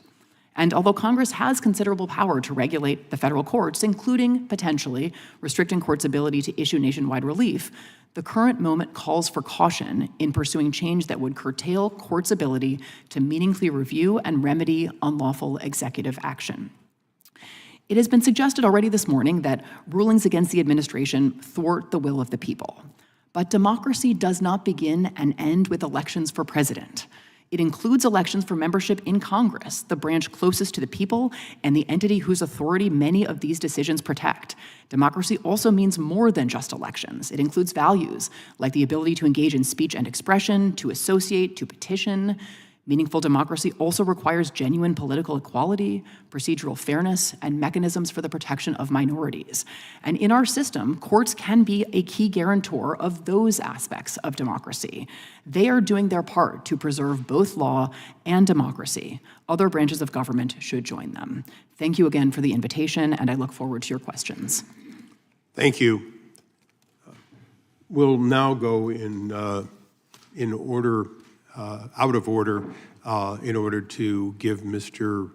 McClintock the first round of questioning. Thank you, Mr. Chairman. The ranking member offers us an example of an upstanding, law-abiding Marylander in the case of Brego Garcia. As Mr. Ice has said, Mr. Garcia has been identified as a member of MS-13, the most violent criminal gang on the planet. And there's one report just published that he's implicated in human trafficking in this country. Not exactly Rotary Club material, I think. But shouldn't the circumstances of his case be examined in an individual action before a district court and not dumped into a far-reaching edict arising from another case that has very different circumstances? Mr. Larkin, what's your opinion of that? Your microphone. How about now? My mistake, sorry. My understanding is these actions that have been challenged under the Administrative Procedure Act, not as actions seeking federal habeas corpus relief. Federal habeas corpus is the traditional remedy that someone uses when they're claiming the government has unjustly seized them. There's even a provision for next friends. And that option exists in law, and I think that that's the appropriate option, is it not? The Administrative Procedure Act is not. Yes. For example, you can't use Section 1983 to challenge the legitimacy of your conviction. You have to use the Habeas Corpus Act. Right. So Well, again, these are individual cases with very different individual circumstances and ought to be that's right. I mean, what you have, a particular John Doe, number 1, 2, 3, whatever. Each case has to be examined separately, but it should be in habeas corpus, not the Administrative Procedure Act. Mr. Gingrich, I'm told that 92% of the judges who've issued blanket injunctions against the administration have been appointed by Democrats. That at least suggests a rather partisan tilt to all this, and it's not being done even-handedly. What's your view of that, and doesn't that undermine public confidence in our courts? Well, I think if you look at the recent reports from various polling firms, clearly a majority of Americans believe that no single district judge should be allowed to issue a nationwide injunction. And I think that when you look, my judgment as a historian, this is clearly a judicial coup d'etat. You don't have this many different judges issuing this many different nationwide injunctions, all of them coming from the same political ideological background, and just assume it's all random efforts of justice. This is a clear effort to stop the scale of change that President Trump represents. And I agree, a lot of this stuff can be fought out. Some of it should be fought out in the Congress, but it shouldn't be micromanaging the executive branch on national security issues by random single judges who have no standing, they have no particular knowledge, they haven't been in the room, they don't know what the consequences of what they're doing are, and they put both Americans and the nation at risk when they intervene to become basically alternative presidents. You now have potentially 677 alternative presidents, none of whom won an election. Well, we all believe in due process. Every injured party should have access to the courts, and they do. The question is whether a single district court can go beyond the case before them and apply the same decision to others whose cases are not before the court in jurisdictions that go far beyond their own. Mr. Gingrich, you've pointed out that there are several ways to address this. One is congressional action. The other is the Supreme Court putting its own house in order. In fact, the Alito dissent recently suggests that there are at least 4 of the justices who very much want to do this. It seems to me that's the cleanest and most surgical route, assuring that the rule is done from within the court and not imposed by legislation. What are your views on what the Supreme Court should do and on what you already mentioned what we should do? Look, I think the Chief Justice would achieve far more for judicial independence if he cleaned up his own judiciary, rather than lecturing the rest of us. And I think there are ways he could intervene, as I mentioned in my testimony. They could establish a rule that any nationwide injunction issued by a district court will be held in abeyance and will be immediately appealed to the Supreme Court. You know, Lincoln makes this case. Very head-on fight, which is ironic because Chief Justice Taney, as Attorney General for Jackson, had ruled against the courts and had said as Attorney General, the courts cannot order the president. Now, he then becomes Chief Justice, extends slavery potentially to the whole country, and is lectured by Lincoln in his first inaugural as Taney sits there. And Lincoln is essentially saying, this was the law of the case, not the land, and we will not enforce it. And they don't. They never enforce Dred Scott. And so I think Chief Justice should think seriously about intervening to preempt any requirement for something such as Chairman Iss's bill, which I support strongly, but would be no reason to have it if the Chief Justice did his job. Thank you. I thank the gentleman. I now ask unanimous consent that the previously played video be placed in the record. Additionally, I ask unanimous consent that the Wall Street Journal article entitled "Why Judge Boasberg's Deportation Order is Invalid, Legally Invalid" be placed in the record, and that the Harvard Law Review article entitled "District Court Reforms, Nationwide Injunctions" be placed in the record. Without objection, so ordered. And we now go to the ranking member, Mr. Johnson, for 5 minutes.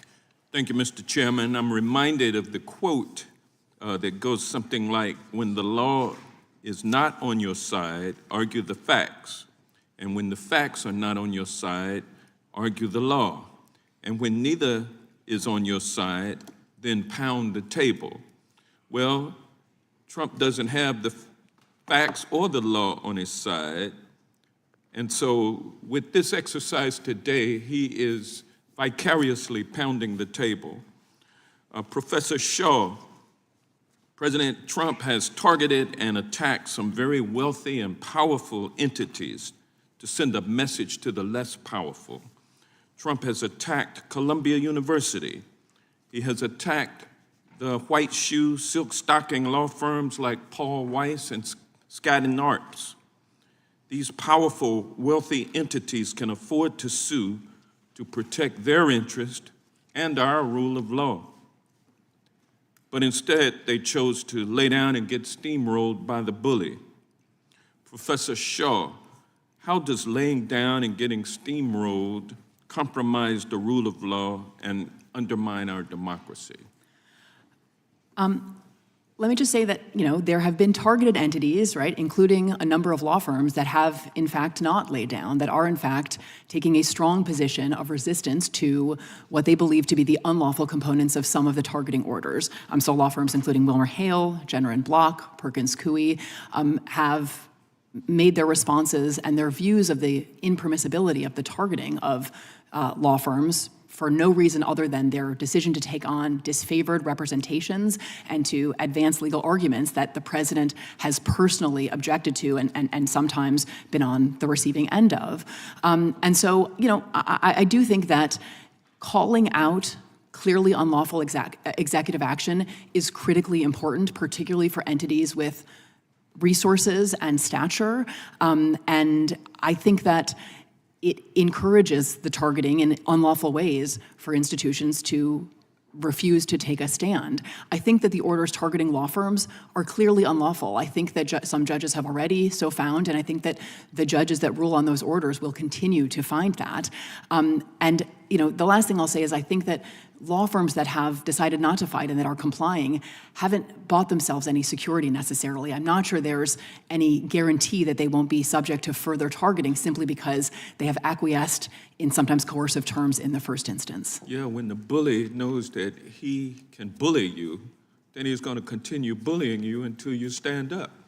And so I'm glad that these other law firms and other academic institutions have and are standing up. What would happen to access to justice for the least of these if these very wealthy and powerful entities that are being targeted today if each and every one of them laid down and just allowed themselves to be steamrolled? I think there could be a chilling effect in the willingness of law firms to take on disfavored representations. You know, the targeting has not been limited to law firms either, right? There has been an effort to suggest that sanctions will be sought by the Department of Justice against nonprofits and other legal actors that have engaged in litigation against the administration. And so it does seem quite clearly designed to reduce the amount of courageous litigation against and challenges to executive action. And so, you know, I think that the potential costs for the rule of law are, you know, incalculable. Yeah, because it's based on the adversarial system. And if you wipe out the adversaries, then you wipe out the adversarial system or the adversary system. I think that's right, that attacks on, you know, look, lawyers are not always popular, right? So attacking lawyers is not something that everyone is always going to object to, but judges need lawyers to present arguments to them, and our system of justice and the rule of law requires lawyers to take on representations, including potentially unpopular representations. So I do not think these attacks on, you know, white shoe law firms should be understood as just about white shoe law firms. I do think they are attacks on the very idea of access to justice and to the rule of law. And when you attack, in addition to the lawyers, you attack the judges and claim that they need to be impeached, not for committing high crimes and misdemeanors, but for simply ruling in a way that is against the bully. What impact does that have on our justice system and our democracy? I worry that the intent there is the same, to basically have a chilling effect on the willingness of judges to rule against the administration. In the same way, I think part of the intent of these executive orders is to create a climate of fear and intimidation and to disincentivize taking on representations, including against the federal government. So I think the intended effect is likely the same. Thank you. Thank you. I yield back. And yields back. We now go to the gentleman from Kentucky, Mr. Massey. Thank you, Mr. Chairman. This hearing reminds me of a breakfast I had with Antonin Scalia. About a dozen of us congressmen invited him to breakfast, and this was about a decade ago when Obama was the president and John Boehner was the speaker. And my colleagues appealed to Scalia and said, what can you do? You need to get involved here. The courts need to get involved. Obama's running roughshod over Congress. And Scalia refused to accept that premise. He said, no, this is not my job to referee fights between your two branches. My job is as a jurist to decide if somebody's been harmed and what the remedy is. And occasionally we interpret the law and the constitutionality of it. He said, and by the way, you're the most powerful branch of government. I don't know what you're complaining about. All the tools you need to restore the balance are in the Constitution. And one of my colleagues protested that impeachment was just too hard to pull off, given the threshold in the Senate and the political backlash. And Scalia shook his head. He said, I'm not talking about impeachment. You all have the power of the purse. You are funding everything you complain about that Obama is doing. Just quit funding it. And it was a pretty clear message. Now, that was about tension between Congress and the executive branch, and our hearing today is about tension between the judicial system and the executive branch. But I think it's still the case that what Scalia said is true. Let me give you an example of something I'm going to predict is going to happen in the courts soon that I'm not going to have much sympathy for on the president. So the president recently had a press conference and said he's going to wind down the Department of Education. Oh, great, that's my bill. I've got a one-sentence bill that eliminates the Department of Education. I should be very excited about this. The problem is, much of the activity that he says he will undertake, he just signed into law the funding of it a week before. We did a continuing resolution that fully funds every single penny of the Department of Education, then a week, and the president signed it. This is, as Professor Shaw pointed out, appropriations bills are laws too, and they require both chambers and then the president to sign it. And so it's an appropriation bill, it's a law, it's in law, and a week later, he announces that he doesn't like some of the law, and so he's going to do things differently. So that's my problem that I have. Now, I do think it's a good hearing, and this is a great question. I tend to think that probably there are cases where they shouldn't have nationwide injunctions, but this is a double-edged sword. Under the Biden administration, he did unconstitutional and unlawful things during COVID that were stopped with nationwide injunctions. So, for instance, he had a rent moratorium that was stopped until the Supreme Court eventually basically said it was illegal. He refused to grant religious exemptions to the vaccines in the military. There was a nationwide injunction. Actually, one of the attorneys in that is a constituent of mine, Chris Wiest, who stopped all of the vaccine mandates at that point in the Air Force. That was a nationwide injunction. And then his OSHA vaccine mandate was stopped with a nationwide injunction. So I'm torn on this. Maybe if we just don't have nationwide injunctions, people in certain districts can live under tyranny or the perception of it. And if you're in a different judicial district or circuit, you get some remedy from the tyranny. Maybe it works out better that way. Maybe we should have tried each of these cases in each of these courts and found out the answer. But Mr. Speaker, former Speaker Newt Gingrich, what do you have to say on since you were Speaker and led this appropriations process, do you think the president can unwind the Department of Education a week after he signed the bill that funded it? Well, as you know, when I was Speaker, we balanced the budget, something you believe in, for 4 straight years, the only time in the last century. So I think I can talk with some authority about this. I suspect there will be a real fight at the Supreme Court level over whether or not the president has impoundment authority, which was taken away during the collapse of the Nixon presidency, but had existed before that. That'll be a legal fight. I think your point about injunctions is semi-right.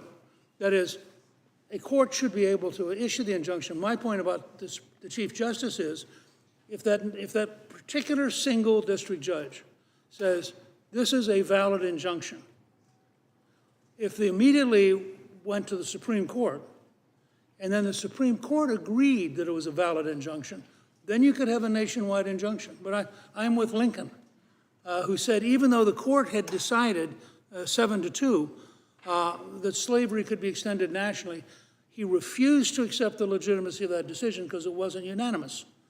Now, so the precedent is pretty clear. I think your instinct is right. There are times you need a nationwide action. My only point is, if the district judge says that, the following morning it should be in the Supreme Court, and the Supreme Court should have to render judgment. If they agree, then you have a nationwide injunction. But if they say, no, you're in error, then there's no nationwide injunction.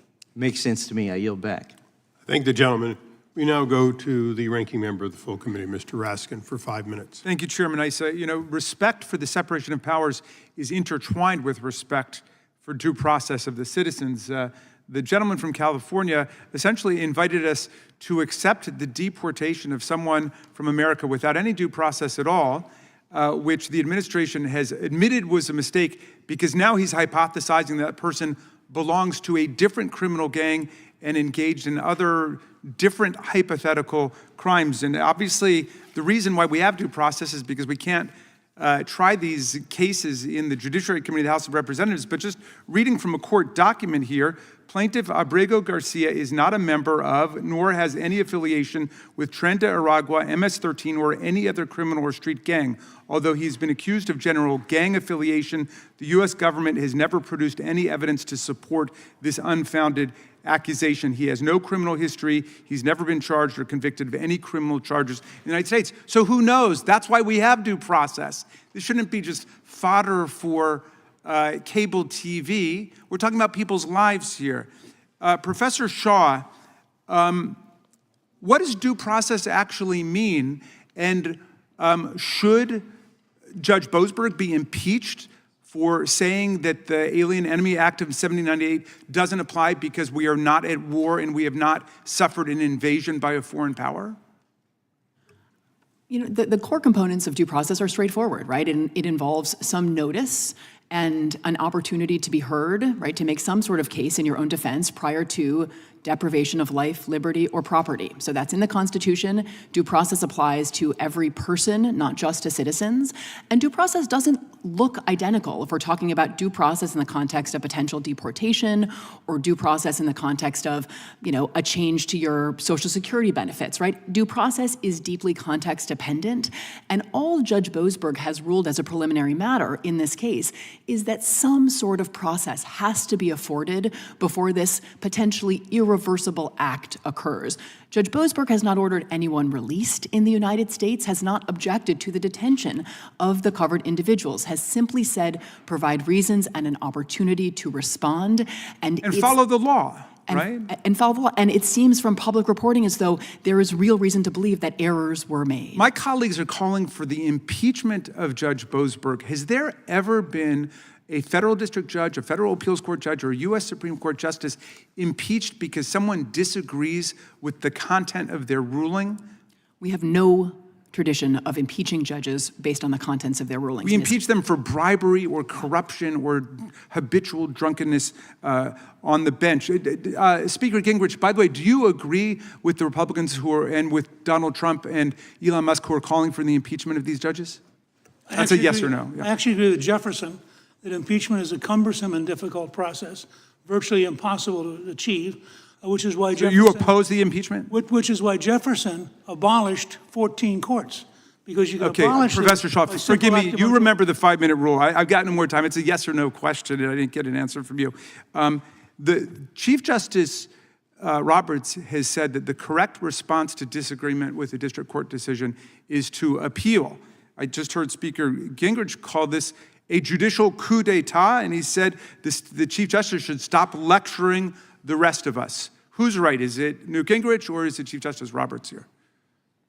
In this instance, Chief Justice Roberts. We have no tradition of impeaching judges. Appeal is the remedy for disagreeing with the district judge. Or if it's a statutory ruling that's wrong, Congress can respond, right? If it's if there's a bias or misconduct issue, there are disciplinary processes and complaints that can be brought against judges. You can seek to recuse or a remand to a different judge. There are many remedies our system affords if there is some sort of problem with the judge presiding over a case. But impeachment has never been in that toolkit. Do you believe that there has been a conspiracy for a coup d'etat among 34 U.S. federal district court judges appointed by Presidents Reagan, Bush, Clinton, Bush, Obama, and Trump? No, as you said, I think these judges are simply doing their jobs. The only comparable case I can think of here is the impeach Earl Warren movement after Brown versus Board, where there were racist segregationists who wanted to impeach Earl Warren because they did disagree with the content of his opinion. What happened with that? And do you think that he should have been impeached? As far as I know, there were non-impeachment resolutions introduced at that time. There was rhetoric, there was critique. And to be clear, criticizing judges is absolutely healthy in a democracy. I am not suggesting otherwise. But this is already a pretty serious escalation to have seen these resolutions introduced. I really don't think they should go any further. Thank you. I yield back, Mr. Chairman. Thank you. We now go to the gentleman from Wisconsin, Mr. Fitzgerald, and I would ask if I could have 15 seconds of his time. I yield back to the chairman. Okay. Mr. Speaker Gingrich, I just have one short question, and it is a yes or no, unlike the other one. In your 2 decades as a member of Congress, did you see members of Congress put bills in of any sort because they were popular and felt strongly within their district, whether or not they were moving anywhere? Of course. And that would include things like impeachment, whether they were likely to succeed or not. They're political symbols, not legislative symbols. Very good. I thank you. I thank the gentleman from Wisconsin. Reclaiming my time. Mr. Larkin, nationwide injunctions, they're relatively new phenomenon, right? Isn't that correct? Yes. Yeah, it's fair to say nationwide injunctions became more commonplace in the 60s and 70s, and that is because Congress began authorizing general rulemaking by federal agencies, such as passage of Clean Air Act or the Clean Water Act. Well, there are several factors that led to the late development of it. One is a change in philosophy of what it meant to say that something was unconstitutional. For example, Professor Samuel Bray explained this at length in his article. Traditionally, when a court said something was unconstitutional, it meant the government could not enforce it against you. Over time, courts gradually began to say, no, that means you can't force it against anybody. The problem is that overlooks the role that a district court judge has both horizontally and vertically within the federal system. No one district court judge can bind the appellate court or the Supreme Court. No one district court judge in Maine can bind a district court judge or any judge in Alaska. And so, unfortunately, this practice developed, and we didn't have anybody stepping back and saying, no, wait a minute, are there constitutional, statutory, et cetera, limitations on it? And it has actually hurt both parties, because each party has suffered through this process. Thank you. Speaker Gingrich, as you mentioned in your testimony, between 2001 and 2023, there were 96 nationwide injunctions issued, of which 64 were granted against President Trump. Well, why do you think the courts have issued nationwide injunctions against President Trump with such frequency? It's kind of a question we're all pondering right now. You know, one of my favorite books on the law is The Bramble Bush, which is the 1929 introductory lectures at Columbia Law School, and which draws a distinction between the law as it is practiced and the law as it is written. So let's just, at a common sense level, be honest. Donald Trump represents a profound, fundamental shaking up of a very deeply resistant establishment, which can be traced back to Franklin Roosevelt in 1933. You take on a system that's almost 100 years old, the system fights back. The last great bastion of power held by the left is district court judges and their allies on the Supreme Court. And they're behaving, as a historian, this is a perfectly natural thing. They're doing everything they can to stop the president, who was elected by millions of Americans. They were elected by no one, but under our system, they have a certain amount of power. Not nearly as much as the modern legal system believes, because the 1958 decision by the Supreme Court, which said we are supreme, is baloney. The Supreme Court is supreme in Article 3. It is not supreme over the whole Constitution. And I think we're now going to face a genuinely important, historic conversation as a country about whether or not unelected judges on a randomized basis, who happen to be 92% Democrat, have the power to stop the elected commander-in-chief on item after item after item. My guess is the American people will say to the legislative branch, you got to be kidding me. And if Justice Roberts wants to cut this off, he should act now, because this is going to get worse, not better. Thank you. Mr. Larkin, I'll just finish up with a quick question about forum shopping. It's something that's clearly been happening, and we're used to it at the state level within the judiciary as well as at the federal level. I was wondering if you had a comment about that. Sure. I mean, the problem is attempted to be avoided by having random assignment. But unfortunately, there are some times when there's only a limited number of judges in a particular district. And as the result, if there's only one, that's who you're going to get. If there are two, you have a 50% chance.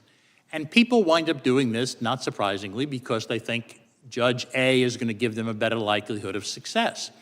Now, you know, that's bad enough when what you're talking about is a damages action, because that damages action is going to result in a check, perhaps, that goes just to one party. It's different when you're talking about having one judge in any one town enjoying the entirety of the federal government across the nation. That's a much more severe problem, and that's why this is a reasonable effort to cabin that. And, you know, picking favorable judges is a reason why. Thank you. I yield back. Thank the gentleman. We now recognize the gentlelady from California, Ms. Lofgren, for 5 minutes. Thank you, Mr. Chairman. It seems ironic that today's hearing is titled Judicial Overreach and Constitutional Limits on the Federal Courts, because if we really care about constitutional limits, we should start by confronting the recent attacks on judicial independence, attacks that themselves defy the Constitution. In the past few months, we've seen Elon Musk, President Trump, and even members of Congress call for the impeachment of judges, not for misconduct, but because they don't like their rulings, and that's not how a constitutional democracy works. You know, it's true that members of the judiciary were not elected by the Electoral College. That is beside the point. As my colleague, Mr. Massey, pointed out, when Congress enacts a law, signed into law by the president can overturn that law with a statement, which is essentially what an executive order is. And that judges are making that finding is the role that they have been assigned. Now, Professor Shaw, the recent federal court decisions, which, by the way, have been made by judges appointed by both political parties, have led to calls for the president's supporters to impeach these judges. Now, only 15 federal judges have been impeached by the House since 1804, and only 8 had been removed by the Senate. I was involved in one of them for a very severe misconduct case. What's the standard in the Constitution for impeachment for a federal judge? Well, it's been understood that the constitutional language of treason, bribery, and other high crimes and misdemeanors applies with full force to federal judges, although it's actually not explicit in the Constitution, and there are some scholars who have raised some questions about it. But our practice is consistent that that is the same standard that applies to other officers. It applies to judges. And in terms of how our practice has implemented that standard, it has been exactly as you said. In the 15 judicial impeachments that have resulted in 8 convictions and removals, they have been for serious misconduct, things like habitual drunkenness, sexual assault, or corruption, bribery, those types of offenses. The one impeachment of a Supreme Court justice, Justice Chase, was somewhat different because it involved explicit partisanship from the bench. But there you had repeated jury charges and actually kind of electioneering from the bench that also clearly distinguish the conduct at issue there from any of the rulings at issue here. So just to be succinct, none of these historical examples have anything to do with the substance of the rulings rendered by the judges who were subject to impeachment. Well, and even for those who cite the section of the Constitution that judges serve during times of good behavior, that wouldn't include disagreement with the outcome of a case. No, I would say the combination of the good behavior language and the impeachment language has suggested that the way to implement the requirement of good behavior is through impeachment. There is no other mechanism that we have ever used to remove judges other than the impeachment mechanism. And certainly there's nothing to suggest that disagreement with a ruling, whether we're talking about as a matter of good behavior or the specific impeachment language, would ever be the basis for seeking to remove a federal judge. Senator Chuck Grassley, chairman of the Senate Judiciary Committee and hardly a bleeding heart liberal, recently said, and this is a quote, "You can't impeach a judge because you disagree with their opinion." I take it you agree with Senator Grassley's statement there? I do. Now, would doing so be damaging to our constitutional system of separation of powers? And if so, why would that be? I do want to be clear that I think that there is a healthy inter-branch debate and dialogue that can include criticisms, including sharp criticisms of the rulings handed down by district judges, appellate judges, Supreme Court justices, and that can include hearings that consider and maybe adopt legislative change, right? Obviously, Congress has considerable authority to regulate the jurisdiction of the federal court, so I don't think any of that is unhealthy or destructive, but I do think that moving into an era in which substantive disagreement with the rulings of federal judges gave rise to impeachment proceedings would involve an escalation of this kind of interbranch warfare and a politicization of the judiciary that would be extremely damaging to judicial independence and to the role of courts in our democracy. Thank you very much. Ms. Romero, I found your testimony riveting, and I'm sorry that you and your neighbors went through such a nightmare. There is not a single member of this committee on either side of the aisle that doesn't want violent criminals who in this situation to be deported. The issue is standing up for the rule of law, making sure their due process when that is done. And I want you to know that I listened very carefully to your testimony. I'm sorry what you went through. Thank you very much. Thank you. We now go to the chairman of the full committee, Mr. Jordan. Thank you, Mr. Chairman. Professor Shaw, so was Judge Boasberg correct when he said turn the plane around?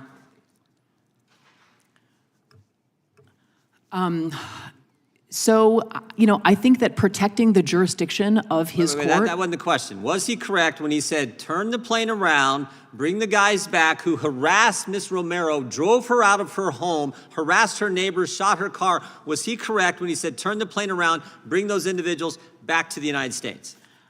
Based on the record before him, I think that was an absolutely defensible decision to have made in the time-pressured condition. Ms. Romero, what do you think? You agree with the professor and with the judge? By the way, three of those individuals on the plane, Thomas Murillo Pena was wanted for kidnapping in Chile, was in the Denver area where they got him. Javier Vargas Lugo, attempted kidnapping, was in the Denver area. Nixon Azusa Perez was in the Aurora area. He may have been one of the guys who harassed you. Do you think that plane should have came back and brought those individuals back to the United States? I feel safer every time a plane is loaded up and leaving this country. Yeah, the previous member from California talked about your riveting testimony. One of the lines you had in your testimony that got everyone's attention was, quote, there are no government programs to grant citizens temporary protected status from imported gangs in our country. Amen to that. There is none. And that's why this is so important that we move these people out. Mr. Speaker, should the judge who's been assigned the Hegseth case, Judge Boasberg, should he recuse himself from that case? And understand the standard, I know you do, Speaker. The standard is a reasonable person. Would a reasonable person believe that this judge can't be impartial with this case? And I would just remind you of a couple things. This is the judge who was on the FISA court when they granted warrants to spy on President Trump's campaign. This is the judge who handled the Kevin Kleinsmith case, an FBI lawyer who lied to the FISA court to help get those warrants and was given a slap on the wrist by Judge Boasberg. Not my words, the Wall Street Journal said it, because it was. He was a member of the bar, lied to a court, and got some probationary sentence. So now this judge said, turn the plane around, and now he's been assigned the Hegseth case. And I'm just asking, do you think Judge Boasberg should recuse himself from that case? Look, I think this is a classic case where the Chief Justice should intervene. I mean, when you have a blatant, continuing record of prejudice, that judge should not be put in charge of a case. And as I said earlier, I'm not for going through the whole process of impeachment because I think it's at a practical level not possible. I am, however, for using the potential capacity of the Congress to simply defund, which Jefferson did and which clearly is possible. But I think what you just described is illustrative of why I use the term coup d'etat. You have a small group of people who believe that they have the right to arrogate rejecting the American people and doing whatever they want and cooperating with people who clearly were behaving illegally. I mean, that's one of the great tragedies of the last 6 or 8 years is it's the government which has been illegal. It's the FBI which was illegal. And how can you possibly have the rule of law when the people in charge of the law are illegal? I think in that case, you raise a very powerful point. Mr. Larkin, should Judge Boasberg recuse himself in the Hegseth case? Oh, I don't want to offer an opinion about a specific case that I'm, know only. Do you think Judge Boasberg, based on what the Speaker just said, what I highlighted, think Judge Boasberg has a bias against President Trump and what he's trying to accomplish? That's just phrasing the same question another way. I don't want to comment on a pending That's what we do in Congress. That's what yeah, we I know. do a lot of time. Yeah, when I was an agent, we did the same thing to see if we could get the suspect to say something How different. about this, Speaker Gingrich? I think you're exactly right. We have 3 avenues to address this. We can do legislative, which we're going to do tomorrow. We're going to pass Chairman Iss's bill, which says that some district judge injunction doesn't apply nationwide. We may want to come back with another bill that says automatic appeal to the Supreme Court, what you've suggested, and we're looking at that very thing. Second, we have oversight, which is what we're doing now. We're highlighting how ridiculous some of these decisions have been. Yeah. And third, what you pointed out is we got the appropriations process. The ultimate power we have, Mr. Massey's right, the power of the purse, we should use it. We should use all 3 of those avenues to make sure the will of the people, we the people, gets accomplished. Well, my personal view is that if you were to pass the ISA bill tomorrow, you just sent a very clear and compelling signal to the Chief Justice Sure did. that he had better get out of lecturing the Congress and get into managing the judiciary, or he's going to be facing a real crisis of the system and a real erosion of judicial authority. Well said. I yield back. Gentleman yields back. We now go to the gentleman from Tennessee, Mr. Cohen. Thank you, Mr. Chairman. The judicial branch in our country plays a critical role in checks and balances, which is the Constitution mandates. Our president doesn't understand that or respect it. And in my opinion, he accordingly is the one doing the overreach, not the judiciary. He overreaches with birthright citizenship, which is in the Constitution, and he can't, with an executive order, a press release with a nice stationery and a little sign on it, overrule the Constitution. Nor can he declare a third party, a third term for himself, which he'll probably do eventually, that he can run for office again. He can't do that. This man is abusing the office of the president by signing executive orders in so many areas against a Congress for passing appropriations bill, which he doesn't respect, and by destroying agencies created by Congress, which he can't do because they're independent, like the Peace Institute. It's an independent, but he's gone in and taken it over. He's also gone after lawyers and law firms. And it's no mystery why he did it. Jenner and Block and Wilmer Hale, they are two firms that have had attorneys with them, Andrew Wiseman, who worked at Jenner and Block, and Robert Mueller, who worked at Wilmer Hale, who had cases against the president. To get into court, you've got to have an attorney. And if attorneys are fearful of having their opportunities to interact with the federal government, to enter federal buildings, to have clearances, they will be reluctant to take cases. That destroys the opportunity for the Justice Department, for the Judiciary, for the third branch to work as a check and balance. You destroy it when you don't have somebody to give you entree into the courts. Professor Shaw, your testimony was brilliant. Just to ask you about a federal judge. A federal judge cannot institute a case, can they? No, sir, they cannot. So what they do is they take what lawyers put before them and then they determine what it is. A case or controversy is brought to a federal court, and a federal court can resolve it. They're not a self-starting body. But if lawyers are afraid to bring an action against the administration or the president, then the courts won't ever get a chance to do anything. Absolutely, and I think it is important to understand some of the attacks on lawyers and law firms as indirectly attacks on the judiciary, as well as attacks on the ability of what causes the president may deem unpopular to secure representation or for litigation against the federal government to proceed. So I think that all of those values are implicated in the attacks on lawyers and law firms. Do you remember some of the things President Trump said in his executive orders against some of these law firms about lawyers?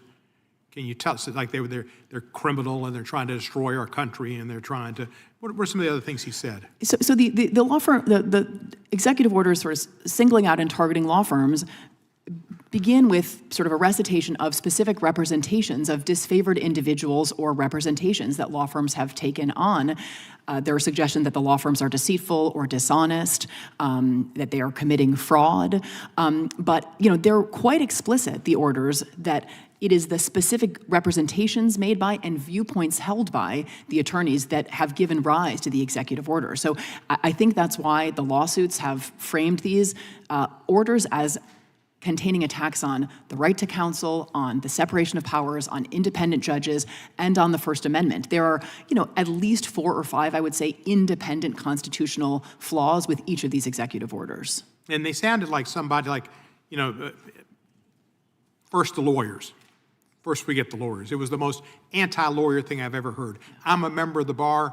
I respect the bar, and I understand its importance to the American jurisprudence system and the government system at large. I'd like to yield 1 minute to Mr. Moskowitz.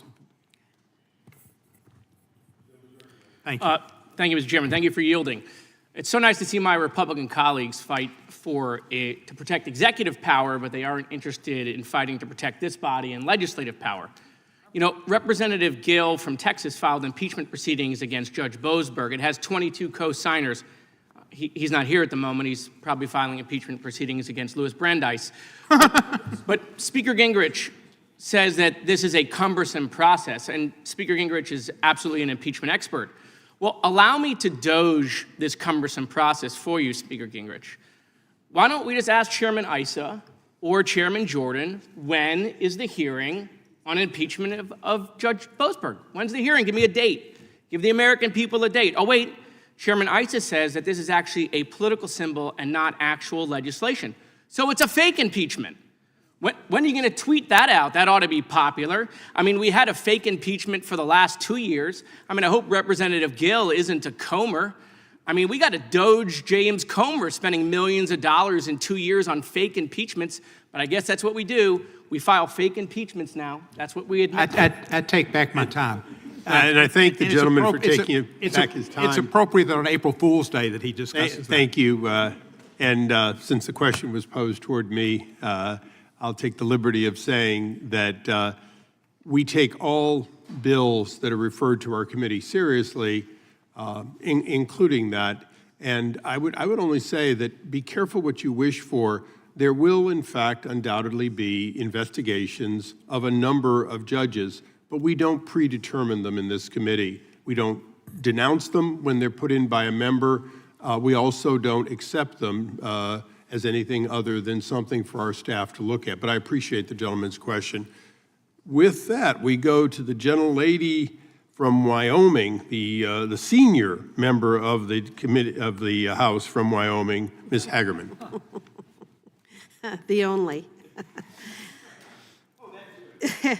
In March, the Miami Herald reported on a team of former U.S. officials and Venezuelans assisting the Trump administration with tracking Tendagua, or TDA. They have focused on ties between TDA and the Maduro regime, identifying 1,800 gang members sent to our country. Reportedly, 300 received paramilitary training in Venezuela, and the regime has operational control over them. Information obtained by the team from police agencies in South America has resulted in the arrest of at least 800 TDA members or smaller affiliated entities. According to the article, TDA has been setting up a drug distribution system in our country, and the individuals, quote, are not criminals sent to cause havoc. They are soldiers sent in an asymmetrical warfare operation against the United States, end quote. On March 15th, President Trump issued an EO invoking the Alien Enemies Act regarding the TDA invasion. The EO finds that TDA is perpetuating, attempting, and threatening an invasion or predatory incursion against the territory of the United States.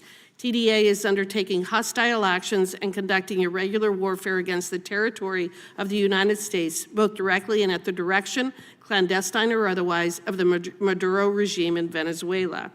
Judge Boasberg of the D.C. District Court recently ordered the Trump administration to turn around removal flights bound for El Salvador carrying members of this Venezuelan terrorist group, TDA.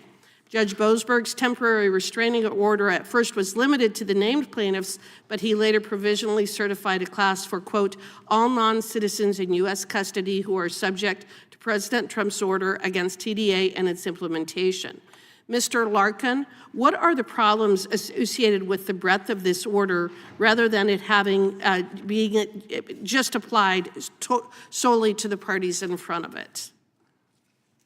There seem to be at least two issues. One is whether I'm told, I haven't seen the complaint, but I'm told that the complaint that was filed seeking relief was brought under the Administrative Procedure Act.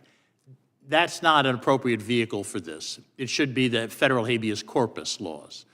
But secondly, if you're going to grant class-wide relief, you have to first properly certify a class.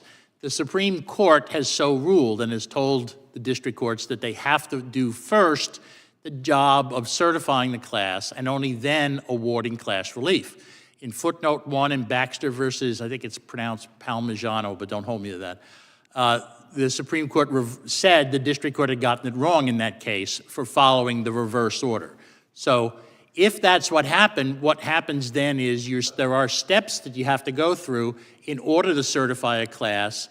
And to my knowledge, although like I said, I haven't followed that case, I don't know if those steps were followed here. My understanding is that this is the first I've heard of it from you, so. Well, and there's another problem associated with that as well. In the case involving TDA, the judges and other injunctions that have been issued, nationwide injunctions issued by these courts, They have not been requiring the party seeking the injunction to put up a bond, even though Rule 65 of the Federal Rules of Civil Procedure mandates that a party seeking a preliminary injunction or TRO must provide security, a bond to cover potential costs and damages to the party who is wrongfully restrained or enjoined. In fact, such a bond is a condition precedent for an injunction to be valid. So in light of that, does this violation or failure to require the posting of a bond undermine, if not actually nullify, the legality of Judge Boasberg's order? I have to say, and it's going to sound like begging off, but I'm not trying to, that I haven't researched that effect in this sort of context, in part because I'm not sure how you set a bond in a case like this, where what you're talking about is essentially relief that should be granted under the habeas corpus laws. And so to the extent there are separate procedures that you have to follow in a habeas corpus action, I don't know to what extent that part of Rule 65 would apply. So what I'd like to do is I would encourage you to read the opinion article in the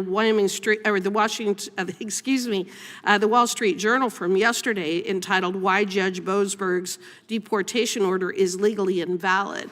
And this individual, Daniel Huff, goes through the analysis of what is required under Rule 65 for an injunction to be enforceable. No. And one of the problems associated with the decision is the fact that no bonds have been required in these injunctions. And not every provision in the Federal Rules of Civil Procedure automatically translates over to habeas corpus, and I just don't know if that provision does. If it does, then it has to be addressed. If it doesn't, then you have a different set of rules that you follow. Would the gentlelady yield for 1 second? Sure. Would your Mr. Chairman, thank you. Would your question be for all of these cases, not just the one that you were speaking of? That is correct, for all of the injunctions that have been issued in these decisions around the country. And I also would ask unanimous time has expired. I would ask unanimous consent to submit 2 articles for the record. 3 articles. One is the Wall Street Journal article. Another one is the article I was referencing earlier, as the U.S. tracks suspected Venezuelan gang members, a look at a group that's helping, and the executive order issued by President Trump. Without objection, so ordered. We now go to the gentlelady from Washington, Ms. Jayapal, for 5 minutes. Jayapal, thank you, Mr. Chairman. Perhaps my colleagues on the other side of the aisle should consider that the very reason that Donald Trump has faced more nationwide injunctions than Joe Biden is precisely because Trump is grabbing unprecedented power from Congress and from the judiciary, power that is not accorded to any president because we do not have kings in this country. If you try to eliminate birthright citizenship, jail people for free speech, slash funding and fire people, and eliminate departments that are actually established by Congress, if you try to use Cold War era regulations to do mass deportations, then yeah, you're gonna get nationwide injunctions. So maybe if you don't like the injunctions, stop doing the illegal stuff. The argument that the judiciary has run amok is a very convenient political argument that's being weaponized to eliminate the fundamental checks and balances that our founders put in place to protect the independence of the judiciary from the political branches of government. If there are threats to the independence of the judiciary, they come when unelected billionaires try to buy court seats. They come when there is no ethics code that stops justices from being captured by special interests. The lower courts have played a critical role in this independence from political systems, delivering results that people from both parties have liked and disliked. During the Obama and Biden administration, lower courts did rule against the government in cases dealing with student debt relief and DACA. Courts have also ruled in favor of guns, religious liberty, and abortion restrictions. Democrats may not have liked those rulings, but we did not simply try to eliminate those courts or impeach those judges. And did you ever hear Republicans complaining about the judiciary when those favorable rulings were coming about? Of course not.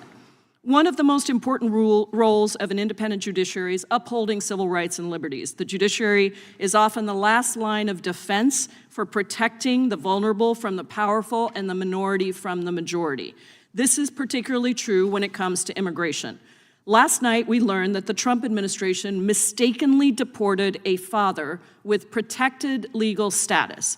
This is the latest amongst numerous questionable deportations, including men being deported for having tattoos, for autism awareness, and the names of close family members. Trump's basis for these deportations is the Alien Enemies Act of 1798. This statute authorizes the president to detain and deport non-citizens when there is, quote, a declared war or an invasion or predatory incursion, end quote, by a, quote, foreign nation or government. Professor Shaw, could you briefly explain why the courts have determined why there is no appropriate basis for Trump to invoke the Alien Enemies Act? Well, I should say it's all in a very preliminary posture, but Judge Boasberg issued his initial temporary restraining order essentially on the grounds that individuals who were subject to this deportation on the basis of this invocation of a 1798 statute that has been used 3 times in our history needed some opportunity to contest or present evidence before being sent to prisons in El Salvador. So this was, just to be really clear, Judge Boasberg did not order anyone's release inside the United States. Everyone is able to stay in U.S. custody. It was simply a determination that the basic demands of due process were not suspended by the invocation of the Alien Enemies Act. And why are those due process rights so important in the immigration context in particular? Well, so I think that the example that you gave, Congresswoman, of this reporting we saw last night of an individual who appears to have been incorrectly seized and sent to a prison, maybe there was some other basis, but not the specific Alien Enemies Act invocation basis for deporting him, makes clear that the stakes kind of couldn't be higher than in the immigration context, especially if we're talking about not just detention, but deportation and expulsion. Due process protects us from being summarily deprived of life, liberty, or property, and those interests in some ways are at their highest when we're talking about the government taking custody and potentially expelling an individual. And this law was used, wasn't it? It was invoked by President Franklin D. Roosevelt to detain 120,000 Americans of Japanese ancestry during World War II? That's right. It was part of the basis of the detention and internment of Japanese Americans. And so these actions don't just affect foreigners. What's at stake are constitutional rights for all Americans. Can you explain to any American who might be watching this hearing why they should be concerned about their rights, given what the Trump administration is doing? Right. I think that the Constitution is the only thing standing between any of us and being summarily placed on a plane. And judges are the ones who are often in the position of enforcing those constitutional rights. So this is not about protecting an other, right? This is about protecting all of us. And if the administration is not duty-bound to respect the basic requirements of the Constitution with respect to these individuals, it's not clear why it's duty-bound to respect those rights as to any of us. I think that is a very important point, and I think we should be focusing our attention on how to best preserve our independent judiciary, not delegitimize it. Mr. Chairman, I'd like to submit an article, seek unanimous consent to submit an article for the record. This is from The Atlantic. An administrative error sends a Maryland father to a Salvadorian prison. Without objection, so ordered. Thank you. I yield back. The gentlelady yields back. We now go to the gentleman from Virginia, Mr. Klein, for 5 minutes. Thank you, Mr. Chairman. I want to briefly yield at the start to the chairman of the full committee for a few seconds. Thank the gentleman for yielding. Professor Shaw, should Congress add 4 associate justices to the United States Supreme Court? I think that Congress certainly has the power. I think that you support packing the court? Look, anything Congress does with respect to the court should be responsive to current conditions. So there have been moments when I thought that Congress should take seriously changing the size of the Supreme Court. So I certainly has the power to do it. That's what I figured you'd say. I yield back. And find it interesting that to be responsive to current events that you would support adding 4 justices to the Supreme Court. Court packing, essentially, when many on the other side saw rulings that they didn't like over the past several years. Their response was to pack the court. Mr. Speaker, do you consider it appropriate to add 4 members to the Supreme Court when decisions come down that people don't like? Let me say first, if I might, that hearing a Democrat talk about fake impeachments after the 2 fake impeachments of President Trump, which were repudiated by the Senate, I thought it was a lovely moment of historical awareness. Look, The Supreme Court's been at 9 since 1869. It's before that, it differed at times, but there's never been a serious effort. Roosevelt tried, and as powerful and popular as he was, the country has an instinctive sense of stability at that level. So I would say, barring something extraordinary, the Supreme Court, again, supreme in terms of the Article 3, not supreme in terms of the country. I think the Supreme Court is best dealt with carefully and cautiously, and it evolves over time. It's not always what conservatives like, it's not always what liberals like, but over time it has been a relatively stable part of our system. Now that we have a Republican majority in the House, Republican majority in the Senate, and a Republican president, I wonder how those same Democrats feel about adding 4 new justices to the Supreme Court right now. Probably wouldn't be so excited about it. But Ms. Romero, let me ask you, since you were so directly affected by Tren de Aragua, are these gang members the kind of folks Americans want in our neighborhoods? Were they good neighbors when you lived near them? No, they were not good neighbors. I read your testimony. It's shocking what went on in your neighborhood. How long did you and your community suffer from this invasion? My husband and I lived in the apartments for 4 years. For the last year and a half, it was pretty bad. Now, if you went around an apartment complex with a rifle trying to kick in people's doors, you'd expect police would act swiftly to take you into custody, right? Yes, anytime someone calls 911, I expect the police to come swiftly. Yeah, that's the reason we have law enforcement, to respond to situations like that. That wasn't my experience with the local police there. Your cries for help went unanswered. Yes, very. Unfortunately, federal judges seem to have taken up those same talking points and taken issue with President Trump's administration, calling what's happening in communities like yours an invasion. They instead just call it a migration. Did it feel like a migration to you? It felt like there were large groups of people moving onto the property to destroy it and cause me harm. It caused many of my neighbors harm. Felt more like a textbook definition of an invasion. Yeah, nobody made sure my rights were protected. Do you think, what message does it send when a district judge in D.C. says the president can't take action to remove these violent criminals and invaders from your community? I think the president was asked very specifically to take care of this problem, and promises made and promises kept. I feel like he is keeping his promise to me. Do you think that these injunctions will make the problem worse in your community as it emboldens criminals and handcuffs law enforcement? I think all sanctuary city policies are a mistake, and they're harmful to regular citizens. And there's no one in here fighting for my rights. Well said. Thank you. I yield back. Gentlemen yield. I yield to the chairman. Well done, Ben. Mr. Larkin, there's been a question that I've been begging to ask. National injunctions. If a judge in Hawaii were to rule on something, what prevents shopping for a declaratory judgment on the opposite end of the country, maybe in Texas by the administration, and that judge ruling that there is no such injunction, ruling the opposite and creating a constitutional challenge as we currently have it? Well, you put your finger on one of the great challenges, because due process has to assume that there's a balance and an honesty and an integrity in the very system. And when you start getting into an ability to shop, or this, by the way, this is true for a whole different zone in terms of civil litigation and trial lawyers and lots of things you could talk about where the system is crumbling because it is so clearly no longer balanced by due process and a pursuit of justice. And I think that it is a danger. And frankly, again, I think we're either going to eliminate nationwide injunctions, or the Supreme Court's kind of going to find a way to make them immediately a national question, not a single district court system. If we don't do something like that, I think the system is in real trouble. Thank you. Gentleman from Colorado. I thank the chairman. I want to thank all the witnesses.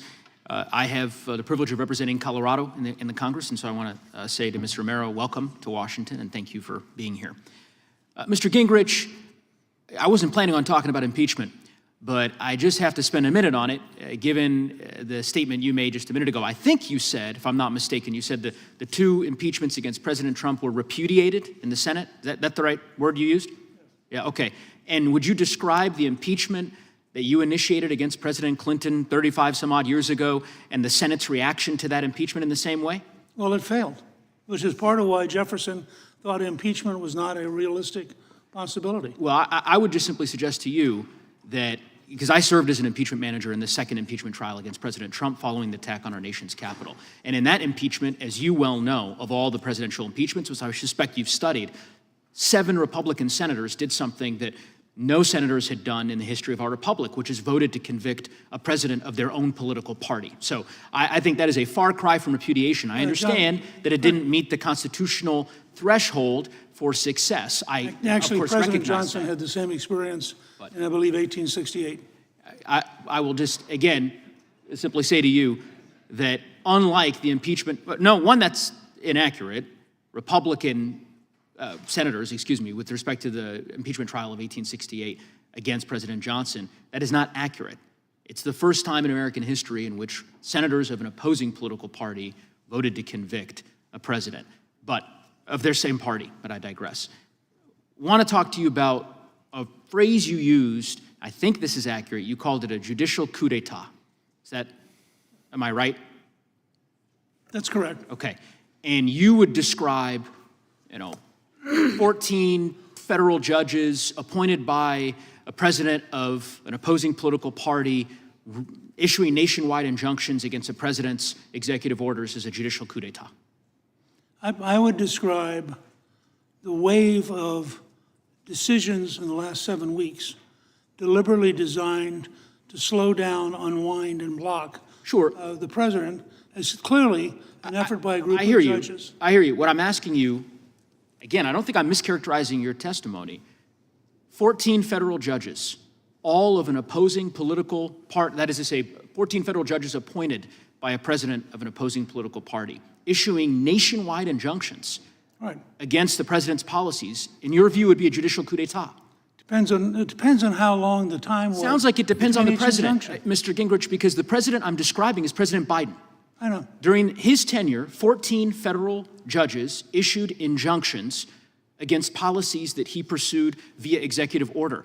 How many of them were appointed by Republican presidents? Do you know? No. 100%, all of them. Well, you're making my case. I'm making your case. they What's shouldn't be able- fascinating, Mr. Gingrich, is I didn't hear much from you about judicial coup d'etats when President Biden's policies were being rejected by federal judges across the country. It is very convenient now, lo and behold, that you take great issue and you describe it as a judicial coup d'etat when I didn't hear these words 2 years ago. Had the Judiciary Committee invited me in during the Biden administration, I see. I would have been glad to say. Well, I regret that Chairman Jordan. I don't approve of. I regret that Chairman Jordan didn't issue an invitation to you when, as Mr. Massey articulated, policy after policy, executive order after executive order issued by President Biden were being rejected by federal courts, subject to nationwide injunctions across the land. Apparently, you were just waiting to come testify in front of the committee to call that a judicial coup d'etat against President Biden. That's what it sounds like. That's why I believe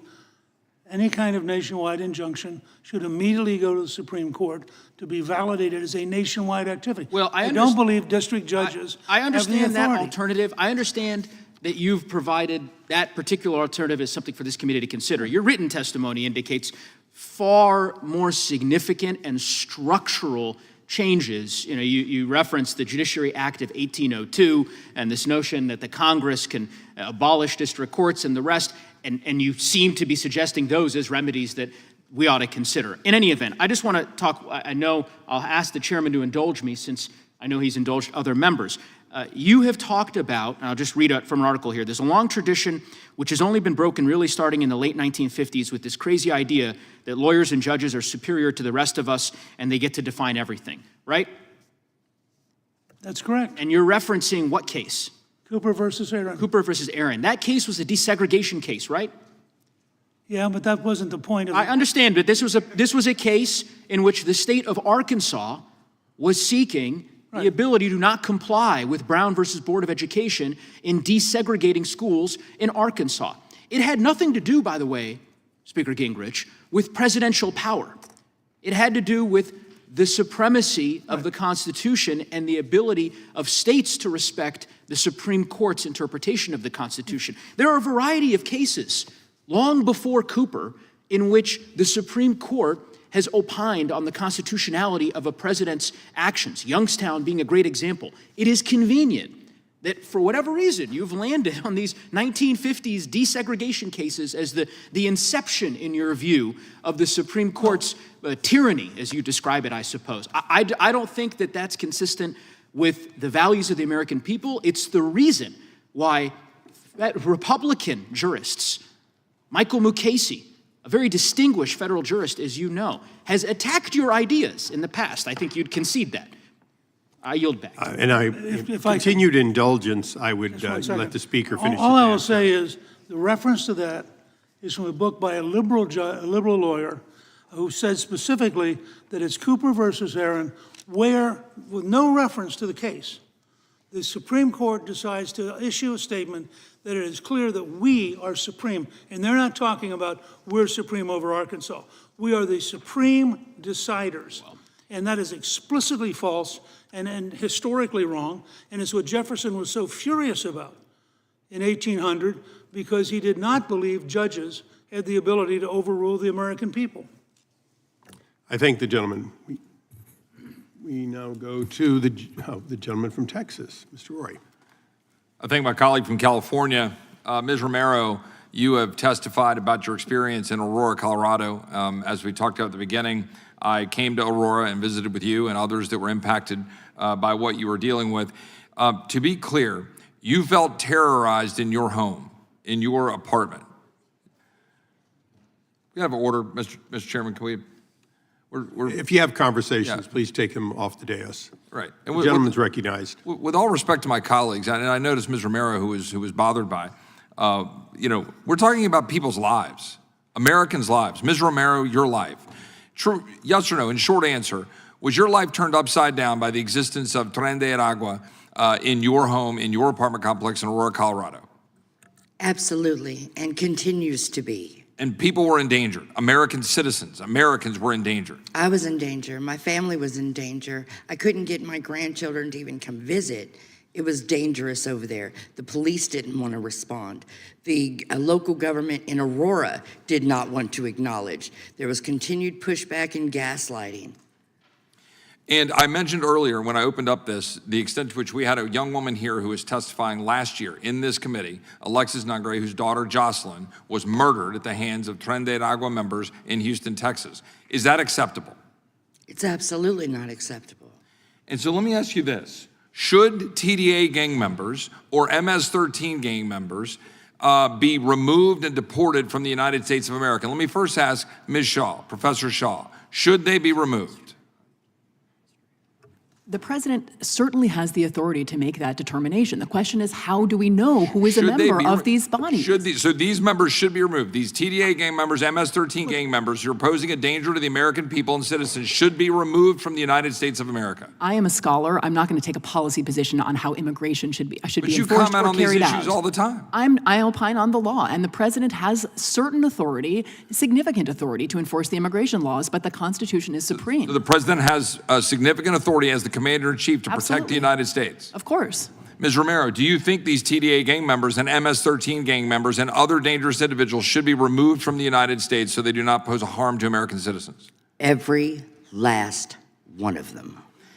And given that, do you believe it was appropriate for the president to remove those that were removed that Judge Boasberg decided to, from his perch in the district court in the District of Columbia, stop or attempt to stop a plane leaving Harlingen, Texas, to remove said individuals because this judge in D.C. decided to assert that he had jurisdiction over that plane that the commander-in-chief was using to remove these dangerous individuals from our country? Do you think the president was right or the judge was right?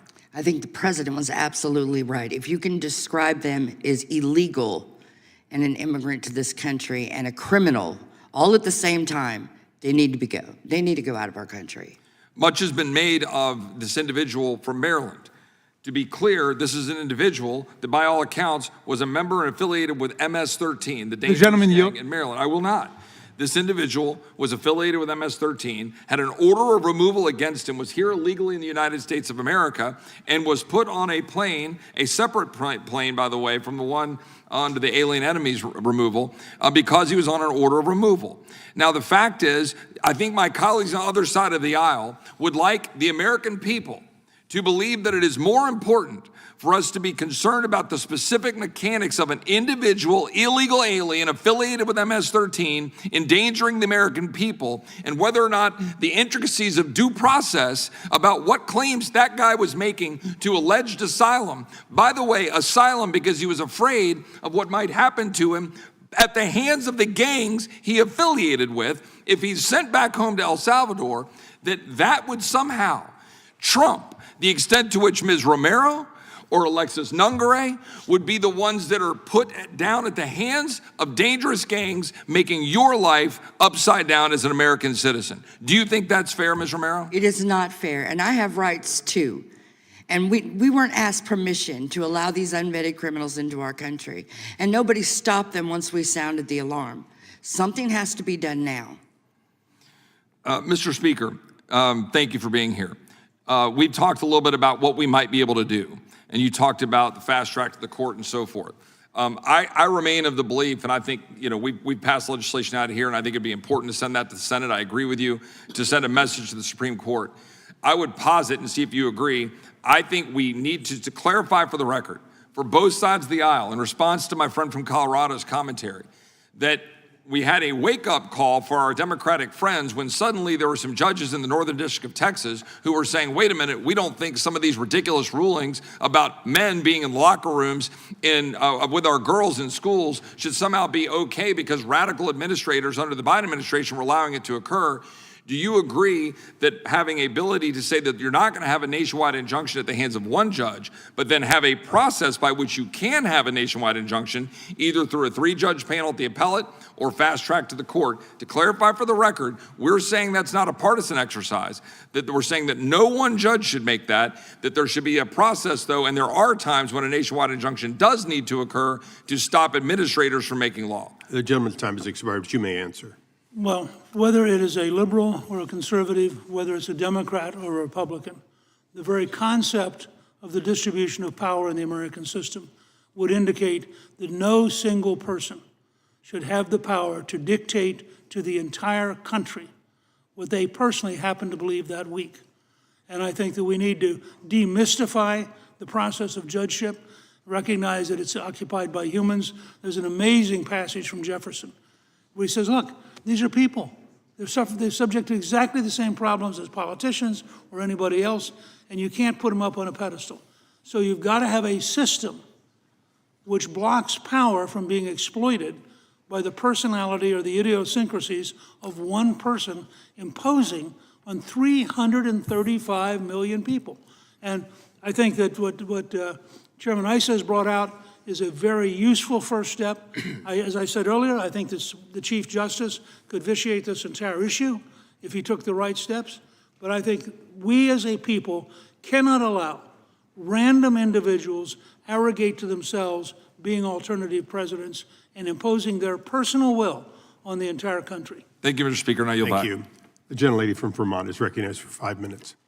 Thank you, Mr. Chair. Given that Mr. Roy went over by almost 2 minutes, I would like to give the ranking member a minute before I begin.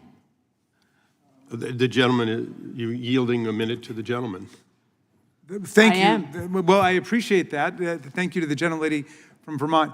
I just want to be clear about this. First of all, I want to align myself with members on both sides who have found your testimony, Ms. Romero, very important and very disturbing.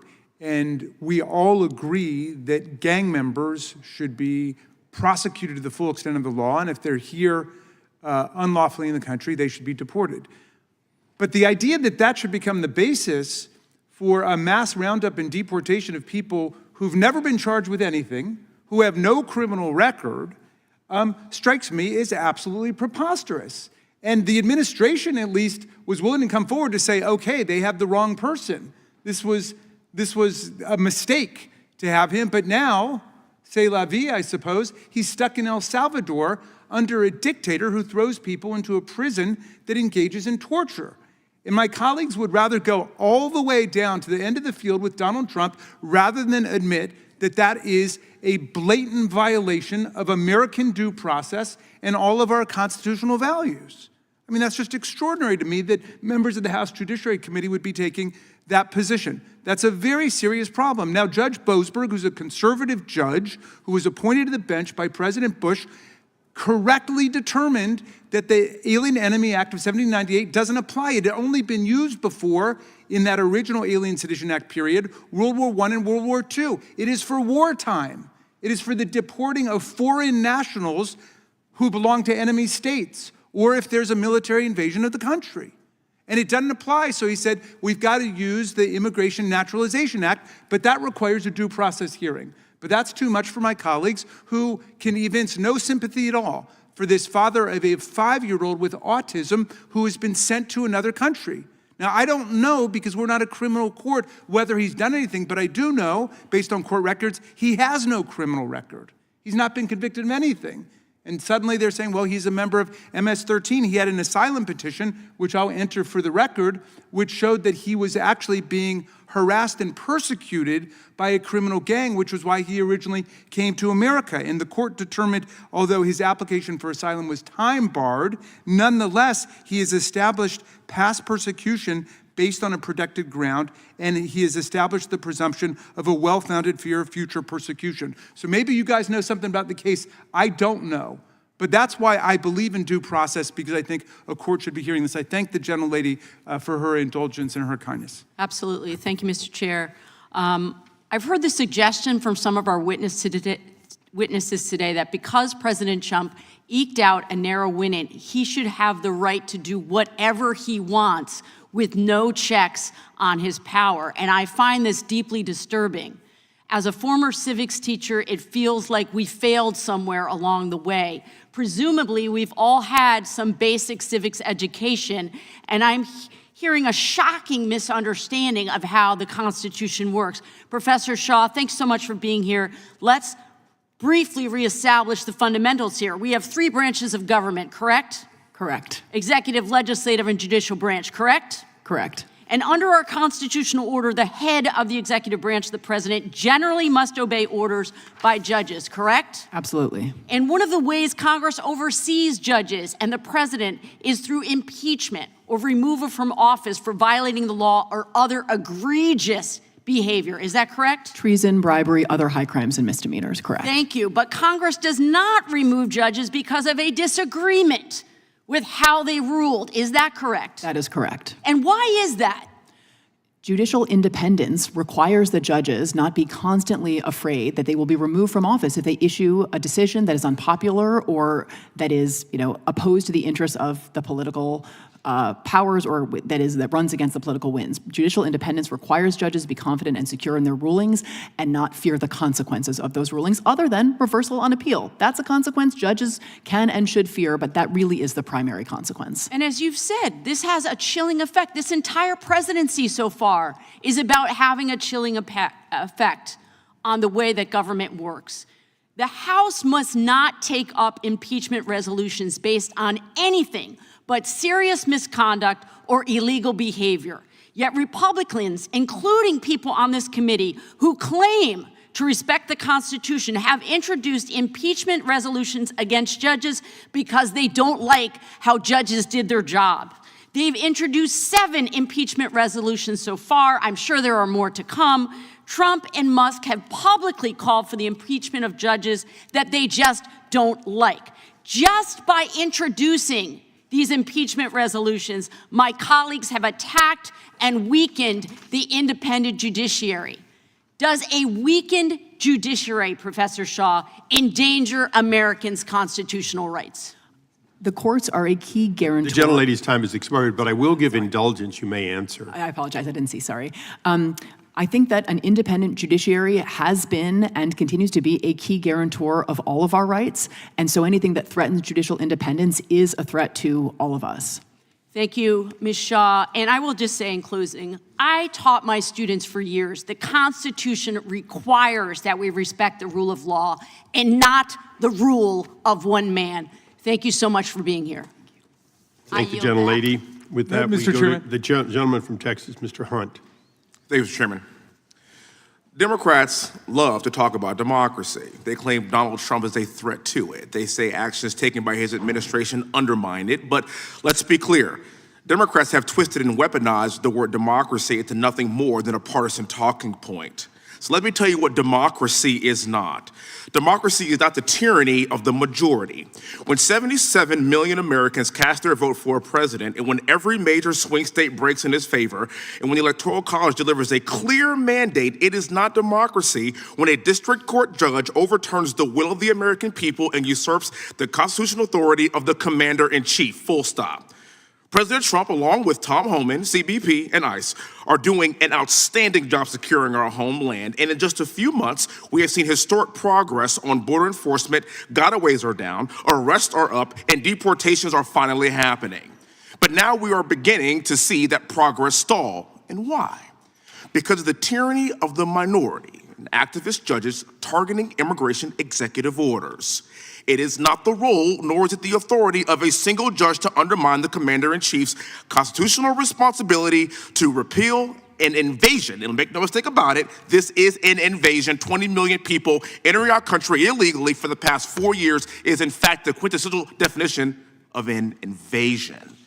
It's not just a border crisis. We are fighting cartels like Tren de Aragua and MS-13. You see, groups like these, in coordination with the Chinese Communist Party, are flooding our country with fentanyl. It is not just a crisis here on drugs. It is chemical warfare. And fentanyl is not a simple drug. It's also poison.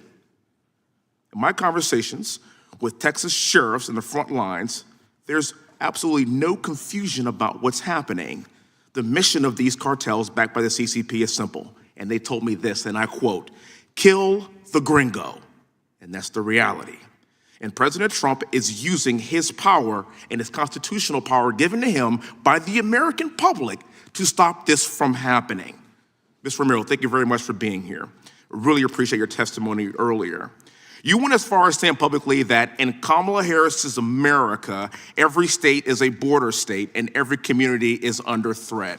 You also said that after Tren de Aragua invaded your apartment complex, you reached out to local media and several NGOs in your community begging for help, and you were turned away because there were no government programs that grant citizens protected status. I have a question for you, ma'am. Do you feel more or less safe now that President Trump is back in the White House? More. And why do you say that? Because he's getting rid of the criminals that were harassing all of us. Do you think that President Trump is putting the priorities of America and the average American citizen above the priorities of the cartels and those people that want to destroy this nation? Yes, because these people were causing immediate harm to citizens, not some imaginary harm that could happen one day. I mean, if you had a message for the American people today, what would it be? This is a real threat to our communities, not just mine, not an isolated incident, not just regulated to one building. These are all over the United States. Apparently, people have forgotten 9/11. There are dangerous criminals in our country, and if we don't start getting them out now, then when? After they victimize someone just like me? I fought for this country. There are many people in this room that fought for this country. I flew 55 combat air missions in Baghdad in an Apache helicopter because I do not want to see animals in our country terrorize my fellow Americans. That's what we took an oath to do. As sitting here in the halls of Congress, it is also our responsibility to protect the American citizen first. For the record, as somebody has deployed all over this world, no other country operates like this. None. You cannot tell me a country that would allow 20 million people to enter their country illegally and their country do absolutely nothing about it. And for the record, this is the greatest country in the world. That's why there's 20 million people trying to enter it illegally. So therefore, we bear an even greater responsibility to keep these animals from entering our country to protect you, the American public. That's our job. President Trump won, and he was given a mandate for that very reason. He promised to protect us and put our priorities first. It is just that simple. I understand my colleagues on the left may disagree with this to a certain extent, but quite frankly, the mandate was already given to us, and ma'am, you're sitting here right now because you are terrorized by the very animals that had no business being in our country in the first place. I'll let you answer this last question, ma'am. As we move forward, what would you like us to do to protect you? Briefly, please. Stop wasting tax dollars trying to interrupt him and stop him from what he's doing. Do something to protect the people who elected you and put you in your spots. To look down and decide what happens to the rest of us. Thank you, ma'am. I get back to the remainder of my time. Gentlelady from North Carolina, Ms. Ross, for 5 minutes. Thank you, Mr. Speaker, and thank you to the witnesses for being here today. This is an extremely important issue for our country and for the future of our country. But let me be clear before I ask my question. Donald Trump's contempt for the judiciary is not new. He has fought civil cases against him because of real estate deals and people he hasn't paid. He's fought victims that he has sexually assaulted and he has been convicted of sexually assaulting. His disrespect for the judiciary is based on his disrespect for anybody who doesn't let him do whatever he wants, whenever he wants. And he is very dangerous right now because he is the President of the United States of America. And we are seeing him treat the people of the United States of America the same way he treated those poor contractors he never paid, the same way he treated women who he sexually assaulted. He is doing the same thing to the United States of America. So, Professor Shaw, on February 9th, Donald Trump told reporters that no judge, quote, should be allowed to rule against his administration's unconstitutional changes to how our government operates.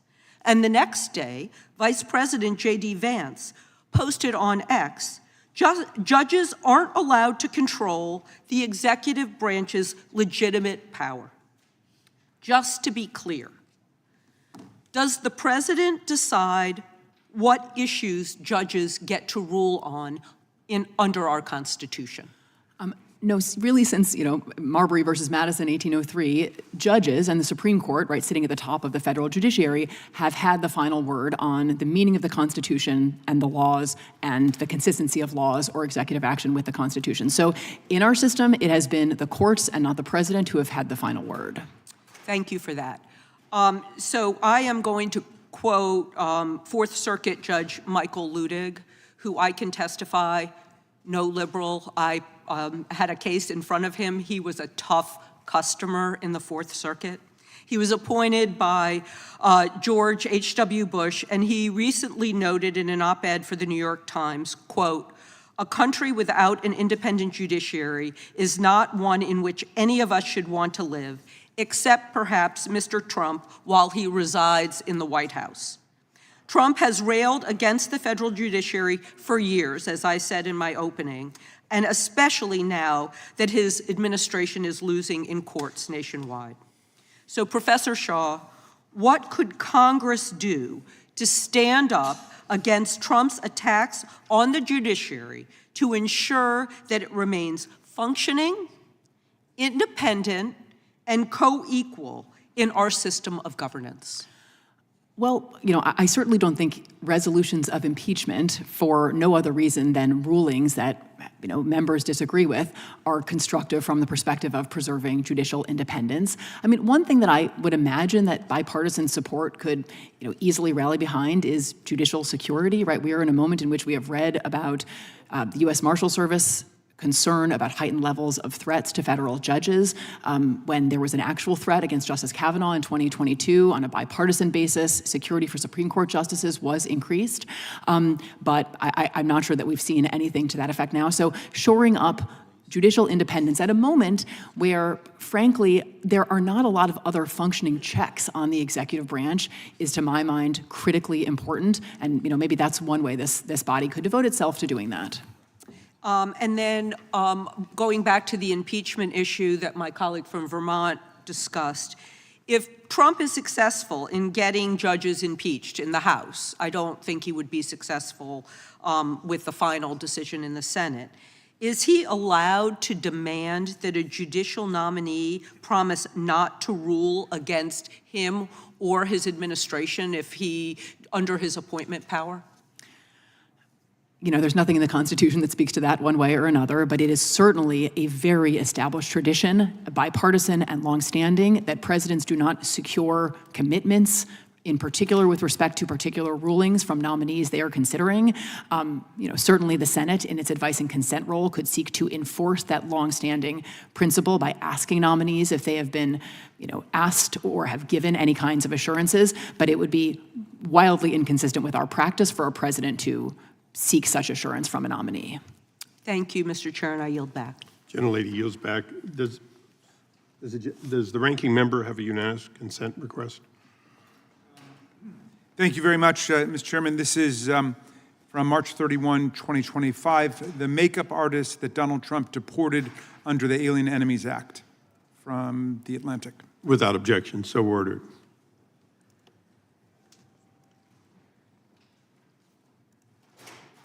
The gentleman from Texas, Mr. Gooden. Thank you, Mr. Chairman.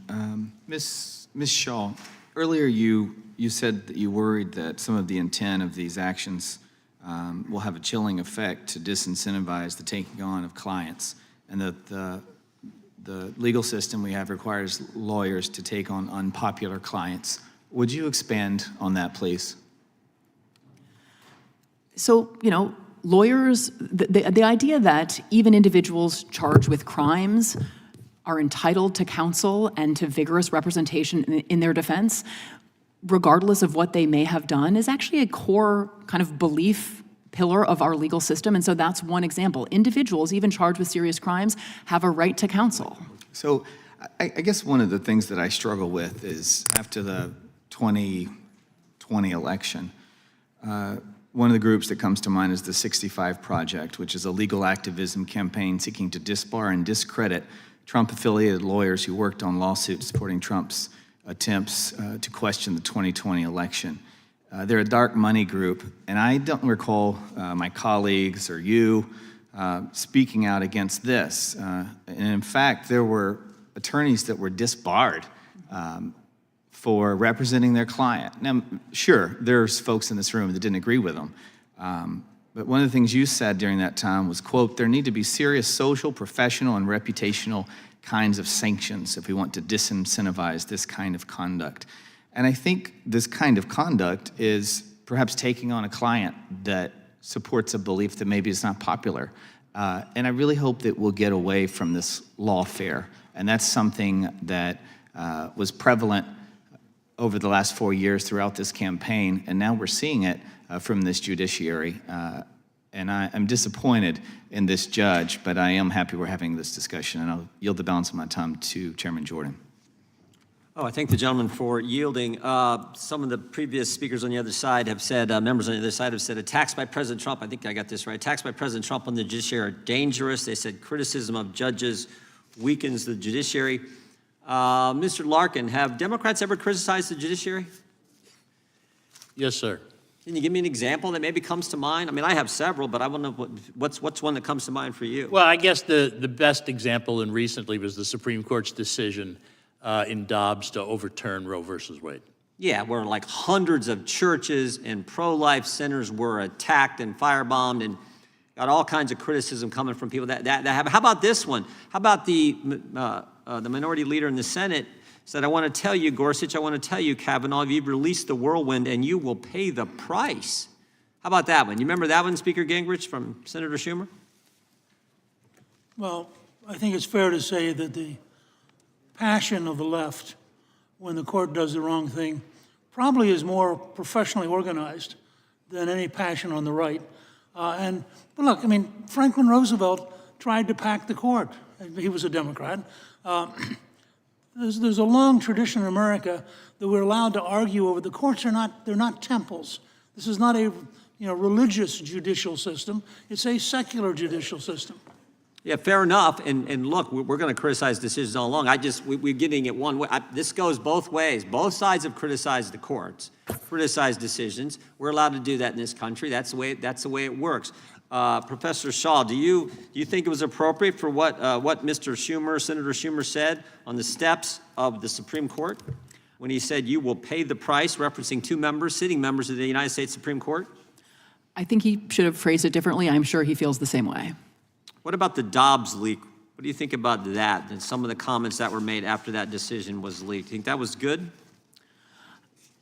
You know, I'm not sure what comments you're talking about. That there were very, very sharp criticism of Justice Alito's opinion in Dobbs. I think that's perfectly healthy, yes.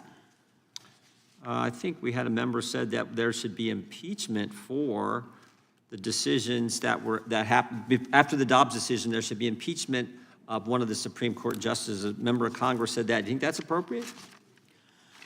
You know, impeachment rhetoric is something that we have seen from time to time. I guess I'm not categorically opposed to talking about it. I think introducing resolutions, as we've seen, has been a significant escalation. And of course, it would depend on why. I mean, I think there was serious discussion of impeachment of several sitting Supreme Court justices over ethics matters in the last few years. I don't think there's anything unhealthy about those discussions. It's okay to talk about impeaching Supreme Court justices. It's okay to add 4 associate justices to the Supreme Court, and you had no problems with the comments made after the Dobbs leak.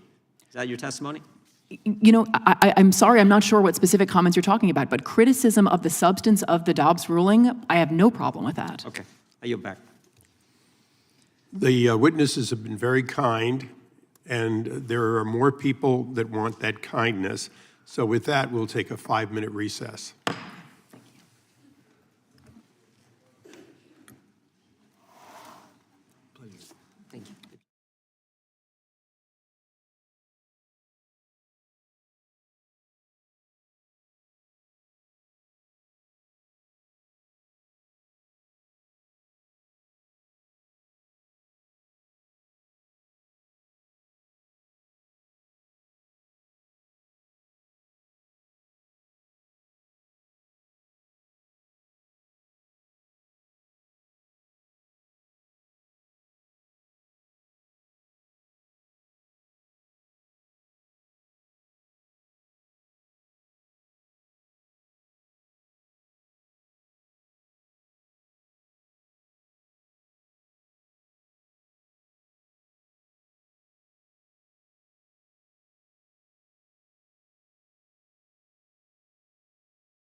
Take our seats. We've been informed that we're going to have a vote in about the next 15 or 20 minutes. And Mr. Speaker, with the exception of the Speaker, all of us have to go vote like Pavlovian dogs. We will drool otherwise.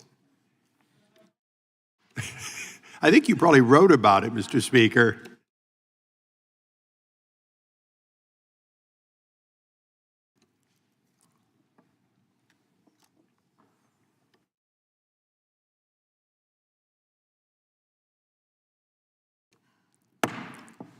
Committee will come to order. We now recognize the gentlelady from California for 5 minutes. Thank you, Mr. Chair and Ranking Member. You know, the student tours have started back up here in the Capitol, and I was walking through the rotunda. I walked past a group of young kids from Ohio, and the kids were listening to their teacher talk about George Washington, and then I heard the teacher say that this is where we have all of our checks and balances. And I remember thinking to myself, well, only for a few months more. And you talk about banning books. I was like, well, we might have to ban all of the books that talk about checks and balances because we won't have any at the rate this committee is going. So in 4th grade, children are learning about civics, the 3 branches of government, the checks and balances of power between the different branches, the co-equal partnership between the executive and legislative, the independence of the judiciary. Not a new phenomenon. Article 3 judges were established 236 years ago in the Constitution with the lifetime tenure. And we could go back, and I've heard it in this committee, and talk about Marbury versus Madison, Plessy versus Ferguson, Dred Scott, but more recent is where I want to land. And I thank the chair for also bringing up some of these rulings. We've had Bush v. Gore, we've had Citizens United, we've had Hobby Lobby, we've had Masterpiece Cake Shop, we've had the overturning of Roe v. Wade.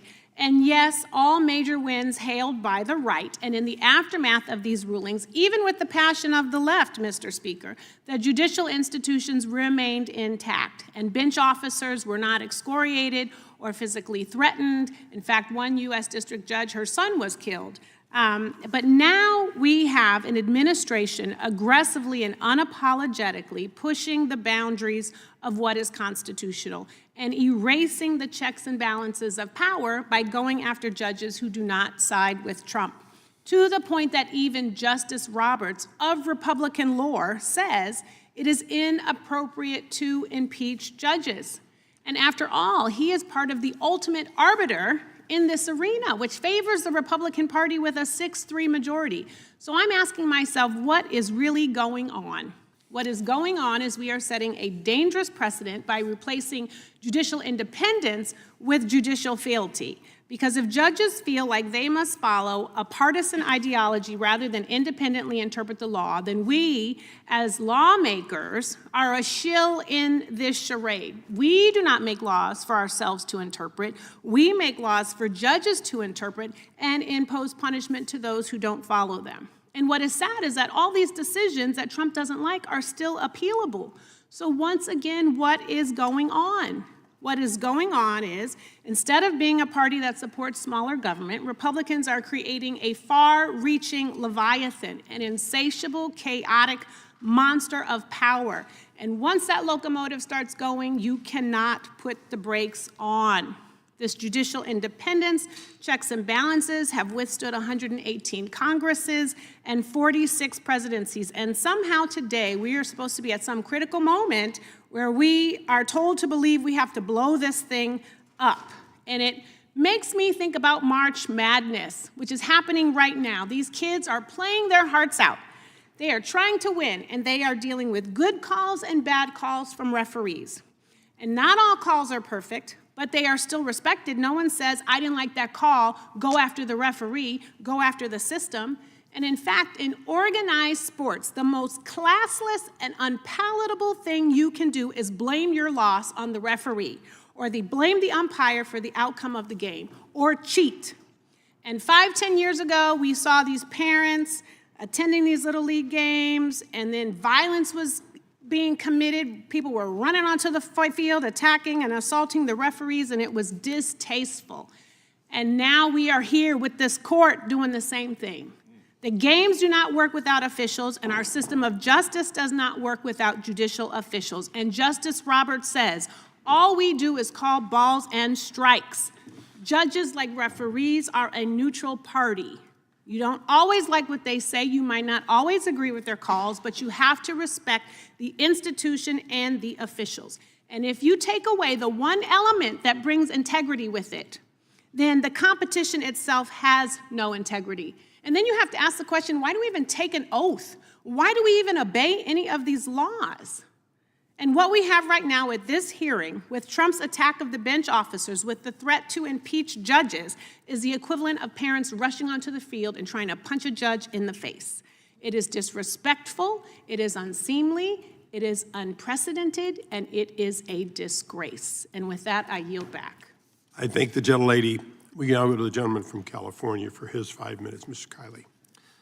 Thank you, Mr. Chair. In our state of California, we have a governor who routinely attacks judges when he doesn't get his way, often in very harsh terms. This being Governor Newsom, of course. After one ruling related to the Second Amendment, Newsom threw a veritable temper tantrum, calling a special press conference to lambast the judge, calling him an extremist, a stone-cold ideologue, a wholly funded subsidiary of the NRA, and saying, quote, "We need to call this federal judge out. He will continue to do damage, mark my words." So it is curious hearing some of the comments about the appropriate relationship between the branches, different branches of our government, and the appropriate way to opine on judicial opinions with that in view. And we've also, of course, seen examples brought up by Chairman Jordan related to Chuck Schumer's comments on the steps of the Supreme Court that were rebuked by Chief Justice Roberts himself. So there certainly is, I think it's appropriate as elected officials for us to express views on opinions of the judiciary, but the idea that one side has crossed a line but the other has not simply is not borne by the evidence. Now, the broader question before us today, I think, is related to this issue of checks and balances, because I think we've reached a point where checks and balances have gotten a bit out of whack, given developments that were not really on the minds of the founders related to the idea of nationwide injunctions, which didn't exist in the early years of the Republic, or really not until modern times. And given the expansive growth of the federal judiciary, such that now you have not just an issue of the judiciary impeding the president or impeding Congress, but rather you have the ability of any individual judge to do so. As Justice Gorsuch has said, the government's hope of implementing any new policy could face the long odds of a straight sweep, parlaying a 94-0 win in the district courts into a 12-0 victory in the courts of appeal. So what these nationwide injunctions have effectively done is not just shifted power from one branch to another, but empowered the most extreme people within the judicial branch by saying that we're going to give one judge who can be essentially picked by the plaintiffs the ability to put a policy on hold. And what this creates is a sense of stasis, and I think a sense of frustration. And you see this during Republican and presidential administrations, that the levers that we have to really have our citizenry exercise its will are getting increasingly difficult to pull. You know, we have increasing hurdles to legislation, the ability to get over a filibuster in the Senate to change policy that way. And then even when the president is exercising his duly granted authority, we have these nationwide injunctions that are putting the president's agenda into stasis. And so I do think there is an appropriate opportunity here to see if we need to recalibrate the way checks and balances are functioning. And I think that on top of that, it's a matter for the judiciary itself, because the way our system generally works is you have different forums, you have different cases addressing similar issues involving different fact patterns, you develop a factual record, you have different judges that provide a different sort of analysis, and then to the extent that they conflict, it percolates up the system. You have that record in place, and you can then come to a decision that has the most fully considered process, that within our system. And these nationwide injunctions are short-circuiting that entire process, not allowing for the merits of an issue to be duly considered, and simply giving one particular judge, often on the extreme end of the distribution, full say on the matter. So, Mr. Gingrich, Speaker Gingrich, you've mentioned a few possible remedies here. One that caught my attention was the ability of the Chief Justice to establish a procedure as it concerns nationwide injunctions. What would that look like? Well, thank you, Rush. Look, it would be the least intrusive and least disruptive to have the Chief Justice decide, and the court decide. It would be very simple. Yes, a district judge can render a judgment, but the moment he or she renders an injunction beyond their district, the Supreme Court would immediately intervene, suspend imposition of the remedy until the Supreme Court rendered a decision. If the Supreme Court said, you're right, then you have a Supreme Court enforced nationwide injunction. But if the Supreme Court said, we're not convinced, then it would vitiate the whole thing and it would be over. And you would not have the ability of individual district judges to make radical decisions. Remember, justice delayed is justice denied. You start having, and this is where frankly, the Chief Justice was, I think, a little bit silly, to say, well, there's an appeals process. If you're talking about getting rid of criminals, or you're talking about defending the country, an appeals process can run so long that the damage has already been done by the time you go through the appeal. And so I think in some form, if we're going to retain the ability of district judges to issue any injunction, it has to be modified. If we can't get a modification, it has to be abolished. Thank you very much, and I would encourage the Chief Justice to hopefully be thinking about this from his perspective, and in Congress, we of course also have tools to create expedited appeals, and I think that frankly, that's hopefully perhaps a compromise that both sides could come to, since this will be an issue that arises in future administrations as well. I thank the gentleman. I now ask unanimous consent that Ms. Crockett be permitted to participate in today's hearing for the purpose of questioning a witness if a member yields time for that purpose. And without objection so ordered, I now recognize the gentleman from California, Mr. Swalwell. We're about 2+ hours into this hearing, maybe 3, and as I'm taking stock, we're here because some guy I've never heard of, he might be in Congress, introduced an impeachment resolution, but he's not here. He hasn't been here for at least the last hour, and every witness here is in agreement that we really shouldn't be impeaching judges. I haven't heard a single colleague on the other side say we should be impeaching Would the gentleman judges. yield? Not yet. And this guy's just raising bucks on this issue. This is like a fundraising ploy, but we all are here, like we're in our suits, we're wasting, or we're not dedicating ourselves to other matters because this guy wrote some article. It just seems kind of absurd to me because no one even thinks that's the remedy. And I dare, whoever this person is, I hope he would come, I dare him to bring a privilege resolution because we could actually debate this, but it's just a stunt. I promise you, it's a stunt. I will contribute to his campaign if he brings before this committee an impeachment resolution. Now, Speaker, you said some of these judges are pretend presidents, how much would the gentleman give to his campaign? 700 district judges that are pretending that they're president. There's a judge, a single judge in a federal courthouse in Amarillo, Texas, where conservatives are form shopping and having cases sent to him, Judge Kaczmarek. In 2023, he suspended mifepristone approval. That's a medical abortion pill. Can you direct me, Speaker, to the statement you gave objecting to him doing that? I couldn't find it. No, I haven't spoken out on this issue until I was invited to come here. Okay. I wrote about it in 2011, and I submitted that for the record. How about when Judge Kaczmarek ruled against ACA protections for LGBTQ individuals in November 2022? Well, Did you speak out against that rogue judge? I think the term "I have not spoken on this issue until I was invited here" was generic, and included every single one of the cases you want to ask about. So I will stipulate in advance. I did not comment because I did not comment. And I'm not here to comment on a single case. How about an I'm here to election? say- Okay, I'm I here got to it. say that the system is out of whack. Speaker. Which, by the way, I wrote about in 2011. An elected Trump third term, is that constitutional?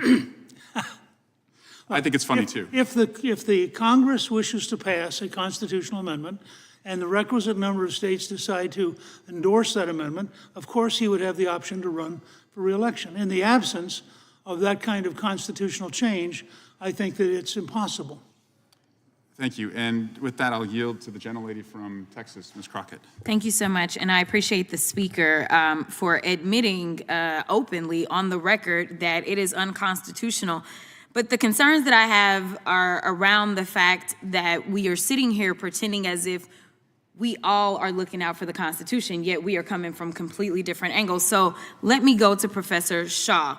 To be clear, which branch of government is responsible for interpreting what is and what is not legal? Well, the Supreme Court, the Article 3 judicial branch has the final word. So the judiciary is who it is. So it's not the legislators. You know, I'd say every branch has an obligation to interpret the Constitution. The final word comes from the courts. From the courts. It's not the former speakers. It's not everyday people. It's not the president. I just wanted to make sure that we understood who it was that was responsible. And what is so frustrating for so many of the American people, the ones that are watching right now and otherwise, and the reason that they're outraged and scared is because what we see right now is a diminishing of all these institutions. Right now, we have a legislative branch that has decided that it intentionally would disregard their duties. They are not checking the president whatsoever. The only check that the American people have had thus far has been from the judiciary. And the judiciary isn't pulling this out of the sky. In fact, they are coming from basic reading of like the plain language of the Constitution for all of those that are constitutionalists when we start talking about things such as what birthright citizenship is. But one of the things that I want to make sure that I get to, because there are deeper implications if we go down this rabbit hole. Imagine the type of world where the president does whatever he wants to and no one can rein him in. It's a world that right now many people are afraid of. Let me put it this way. If Joe Biden would have done an executive order for abortion, despite what the Supreme Court said, that would have been a problem. Imagine if the state of Colorado kept Trump off the ballot and other states follow suit. That would have been a problem. Or imagine if Jack Smith ignored Eileen Cannon and with the help of an activist judge decided that he was going to prosecute the sitting president anyway. The problem that we have right now is that if we continue down this road, then we will not have a rule of law because we have people that are currently serving and they're saying things like, ignore the judge's order. What it means to have law and order in this country is that you follow the order and you go through the appeals process, even if you dislike what the judge did. Thank you, and I yield. And I'll yield back to Mr. Issa. Yep. Mr. Issa, you had a question for me, which I'll yield to you now if you want to. Now that there's no time left. Thanks, Eric. I'm happy to entertain it. You're good. You're good at that, but I'll take my own time. I'll recognize myself. And I'm going to note that when Ms. Ocasio-Cortez, or AOC as we know her, filed articles of impeachment on Justice Thomas and Alito, Ms. Crockett was one of the co-sponsors along with Mr. Cohen, both members of this committee. It does seem interesting that when the shoe is on the other foot, everyone is self-righteous. And I think this is a good example. For the last 3 hours, I have had to listen to one side talking about impeachment as though it was the nature of this hearing. It is not. I keep looking at my friend, the late Henry Hyde, and remember that although he led the impeachment when it was necessary, he did so only during that time and then never mentioned it again in hearings. In fact, he was religiously able to focus on the hearing of the day. The hearing of today is really about the question of the future of the court's ability to do its job as intended. And I'm going to get into a couple of things fairly quickly. Last night, a California judge, Judge Chen, proactively stopped the ending of these temporary protective status. So the very person that they're talking about, who is now apparently back in his home country of El Salvador, can no longer be sent there because a judge has decided in California to stop an action which was done completely by one president at his discretion, and when another president says, I'm ending it at my discretion, they stop him. So I'm going to go to Mr. Larkin first. You mentioned earlier on Alaska, I think, in passing about judges in various places, and I'll reiterate a question that Speaker Gingrich also answered earlier. If one judge can take a case before them and make rulings on behalf of plaintiffs not there, and yet it's a district court judge.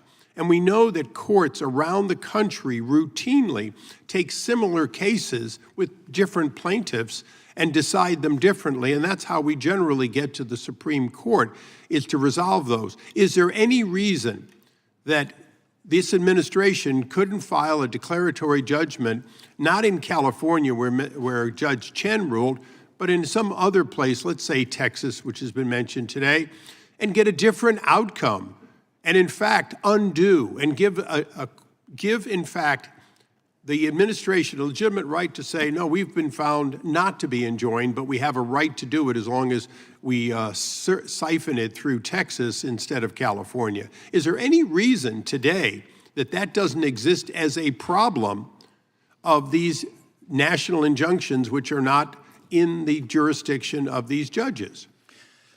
What you're talking about is a problem that the Supreme Court contemplated when it decided the Mendoza case some years ago. It recognized that different courts will decide issues differently, and it decided not to bind the government the first time it lost.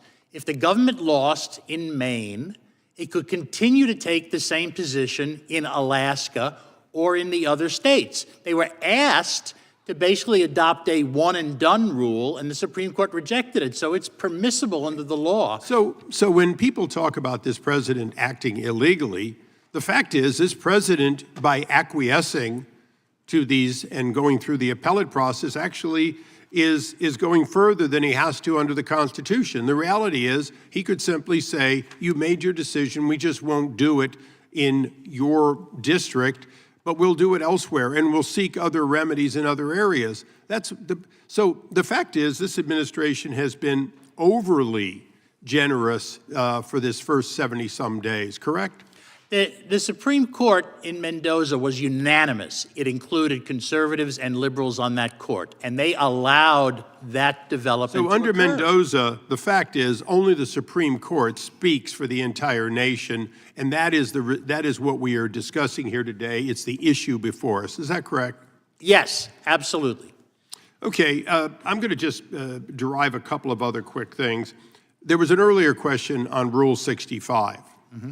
Now, these are produced by the court, and the unambiguous language of it says that, in fact, at least in some cases, we won't argue over any one of these now approaching 100 cases, there has to be a bond, and yet there have been no bonds. Is that correct?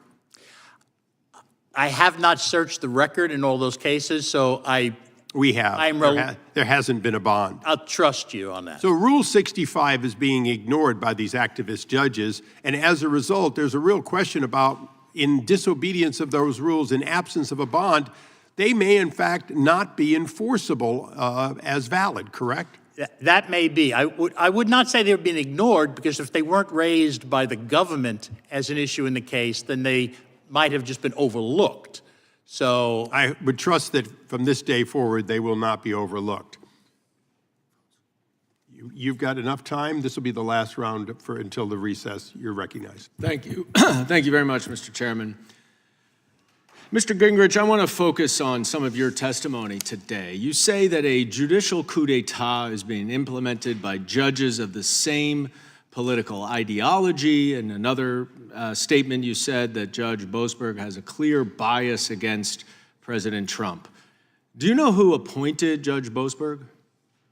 I think his first appointment was by George Bush. Correct. And we've been talking about nationwide injunctions. There's been a lot of discussion about the injunction on the president's birthright citizenship executive order that was enjoined by Judge Kuenhauer. Do you know who appointed Judge Kuenhauer? No, I don't. Ronald Reagan.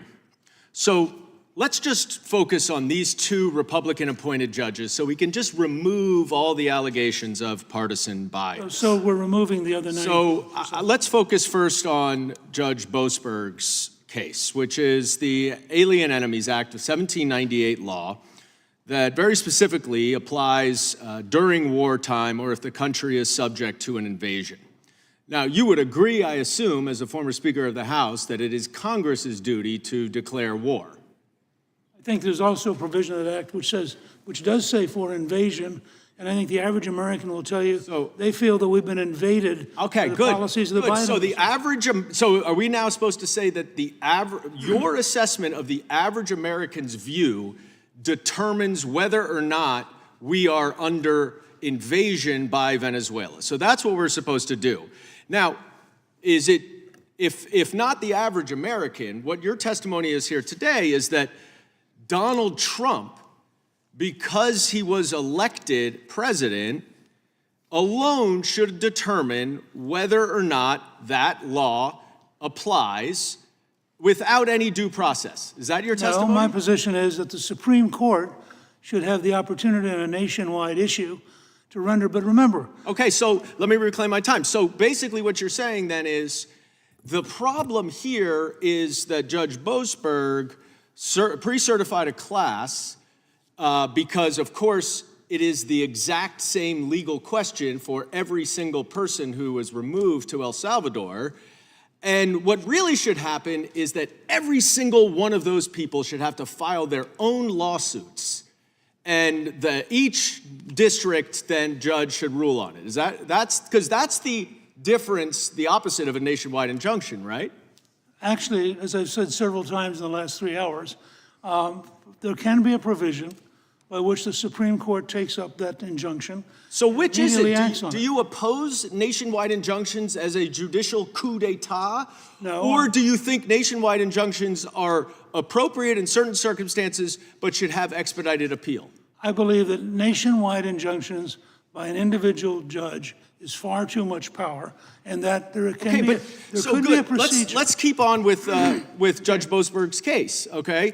So he issued, and by the way, he did not issue an order on the underlying issue. He temporarily enjoined the president from whisking off people to another country without due process so that the legal issue could be resolved. Now, you say expedited appeal. That opinion, that case was already appealed to the district court, the Court of Appeals for the district court. They've already ruled. And by 2-1, they kept the temporary injunction in. It was a Republican appointee, Judge Henderson, who was one of the two. So I guess I'm confused as to what the problem is with a temporary nationwide injunction so that the issue can be resolved, and if necessary, ultimately by the Supreme Court. It sounds like you agree with me that that is the appropriate process. The difference is whether or not you believe, one, that time matters, and well, this was within a matter of weeks. It's now up before the Supreme Court. That's expedited, and I will say, I wholly agree with you, and to my colleague, Mr. Kiley, I would happily work to expedite appeals for nationwide injunctions. I hope my Republican colleagues would work with us to expedite enforcement of congressional subpoenas. The courts take far too long. I agree with you.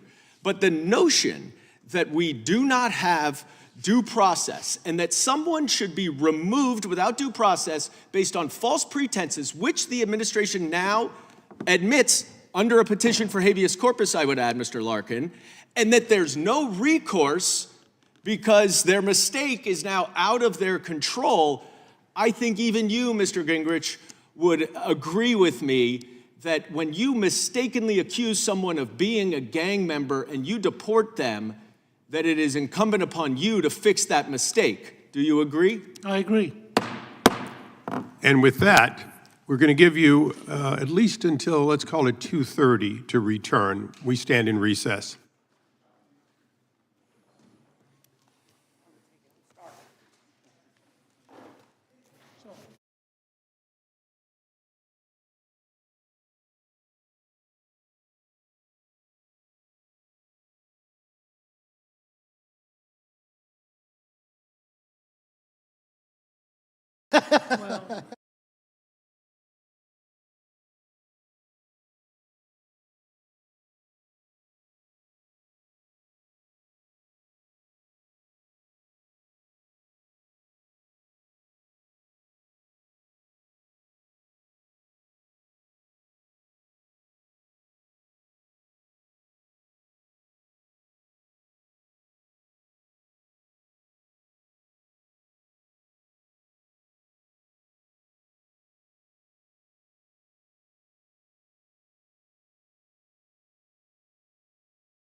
You're next.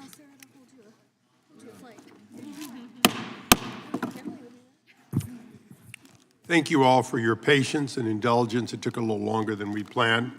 The committee will now resume, and our next questions will come from the gentleman from North Carolina, Mr. Harris. Thank you, Mr. Chairman. Thank you all on the panel for your patience today and continuing to persevere as we go through this day. Speaker Gingrich, you've referred to this trend we're discussing today as a, quote, emerging dictatorship of district court judges, end quote. And you posted on X that the No Rogue Rulings Act, quote, would be an appropriate first response to the district judges who are trying to be mini presidents totally beyond their constitutional authority. I totally agree with you, Speaker Gingrich, and the No Rogue Rulings Act would be an impactful first step in addressing this problem. I was proud to vote in favor of it when this committee marked it up, and I later joined on as a co-sponsor and look forward to, at some point, having the opportunity to vote on the House floor.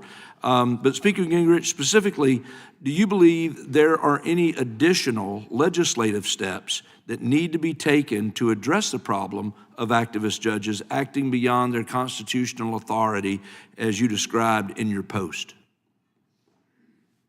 Well, I would just say for the moment that this issue of district judges becoming alternative presidents and issuing nationwide injunctions is such a central point to where we are, that solving this, first of all, if we can successfully limit the district judges, we will have sent such a strong signal of rebalancing the Constitution that I think it will sober up everybody in the judicial side. I mean, in the future, there are some key issues. The whole notion of whether judicial supremacy means supreme inside Article 3 or supreme over Article 1 and 2, I think is an issue worth taking up. But I would put that a very distant second to solving this immediate problem, because if you solve the immediate problem, you both make it possible for the executive branch to be effective, and you've sent a pretty powerful rebuke to the judicial branch that they can't overreach in what they're doing. So I would make it a sequence in that sense. I got you. Well, as we all know, President Trump issued an executive order 14160, which was referenced earlier today, in ending birthright citizenship for children born to illegal immigrants or those on temporary visas. It was on February 5th that U.S. District Judge Deborah Boardman of the District of Maryland issued a nationwide preliminary injunction against this executive order, arguing that it ran afoul of the 14th Amendment. Speaker Gingrich, do you think it is in line with the president's duties to re-examine birthright citizenship as he did with Executive Order 14160? Well, I mean, it's certainly a legitimate function of the presidency to look at how things change and how they evolve. I suspect in the short run, this will be resolved at the Supreme Court level. And I personally believe that it's pretty hard to go back and look at the debate at the time of the 14th Amendment was adopted and somehow leap from that to a birthright situation. And in fact, they're fairly clear, for example, that people who are born to diplomats in the United States do not count as citizens. And there are other factors there, but I think the next phase of that argument is going to be at the Supreme Court level. And then I think, depending on what happens, you know what, we live in a very different era. The scale of illegal immigration, which frankly has changed. My guess is some of these debates will change pretty dramatically because President Trump is being so stunningly effective at controlling the border and pretty effective at going after illegals who are also criminal. But I do think in the long run, having somebody who deliberately comes in the U.S. just long enough to have a child, and then having had the child, maybe on a tourist visa, if you will, claiming now they have an American citizen in their family. My guess is, to the degree that that continues to evolve with modern transportation, that we'll probably revisit this issue. But first, we ought to see exactly what the Supreme Court says. All right. Thank you, sir. Mr. Chairman, I yield back. If you'd yield to me. I'll yield to you. I'll follow up on that briefly. So a diplomat's child is not a citizen, correct? Specifically correct. So a diplomat is here on a visa and is lawfully in this country, including the spouse, typically. would an invading armies that comes with its spouses, well, here occupying, let's say, Texas, would their children be covered under the 14th Amendment? My reading of the debates about the amendment would suggest that you had to be here legally in order to be qualified to have a child who would become an American. See, you couldn't be here illegally. You couldn't be here in a situation where you would not be within American law. And I think in that sense, an invading army by definition is not here as part of the American law. So it's a legitimate debate on the 14th Amendment Yeah, and no, where you'd be in and out. I think it was a habit which grew up sort of absent-mindedly when there frankly weren't very many cases. And as it got to be a bigger and bigger issue, people began to say, wait a second, do we really think that in the 1860s, this is something they had in mind? And I think it's pretty hard to read the debate and conclude that they wanted birthright citizenship for non-citizens. Yeah. So now we go to the gentleman from Missouri next. Excuse me. Oh, I'm sorry. Thank you. Oh, you haven't gone yet? No, I have not. You sit so close. I know. The gentlelady is recognized for 5 minutes.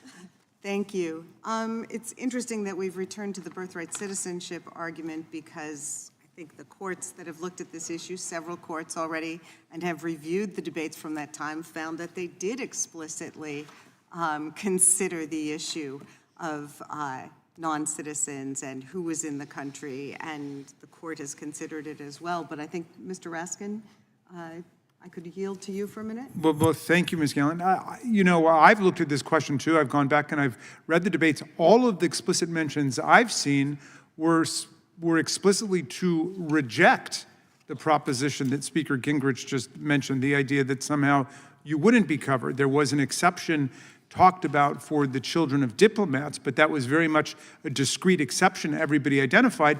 And one way of understanding this, of course, is that the African Americans for whom the first sentence of the 14th Amendment were core intended themselves all had parents and grandparents who were non-citizens, because the meaning of the Dred Scott decision was that you could never be a citizen if you were an African American or the descendant of slaves. And so the first sentence of the 14th Amendment, all persons born or naturalized in the United States and subject to the jurisdiction thereof shall be citizens of the United States, was a direct overruling of Dred Scott and saying that all of these people whose parents were not citizens could come in. And there were specific questions on the floor about people from other countries, especially what were considered the Dread Chinese at the point. And there were very emphatic statements made that, yes, even the children born of Chinese non-citizens would be citizens. So I'm not quite sure what the speaker is referring to. If you've written a law review article on that, I would love to see it.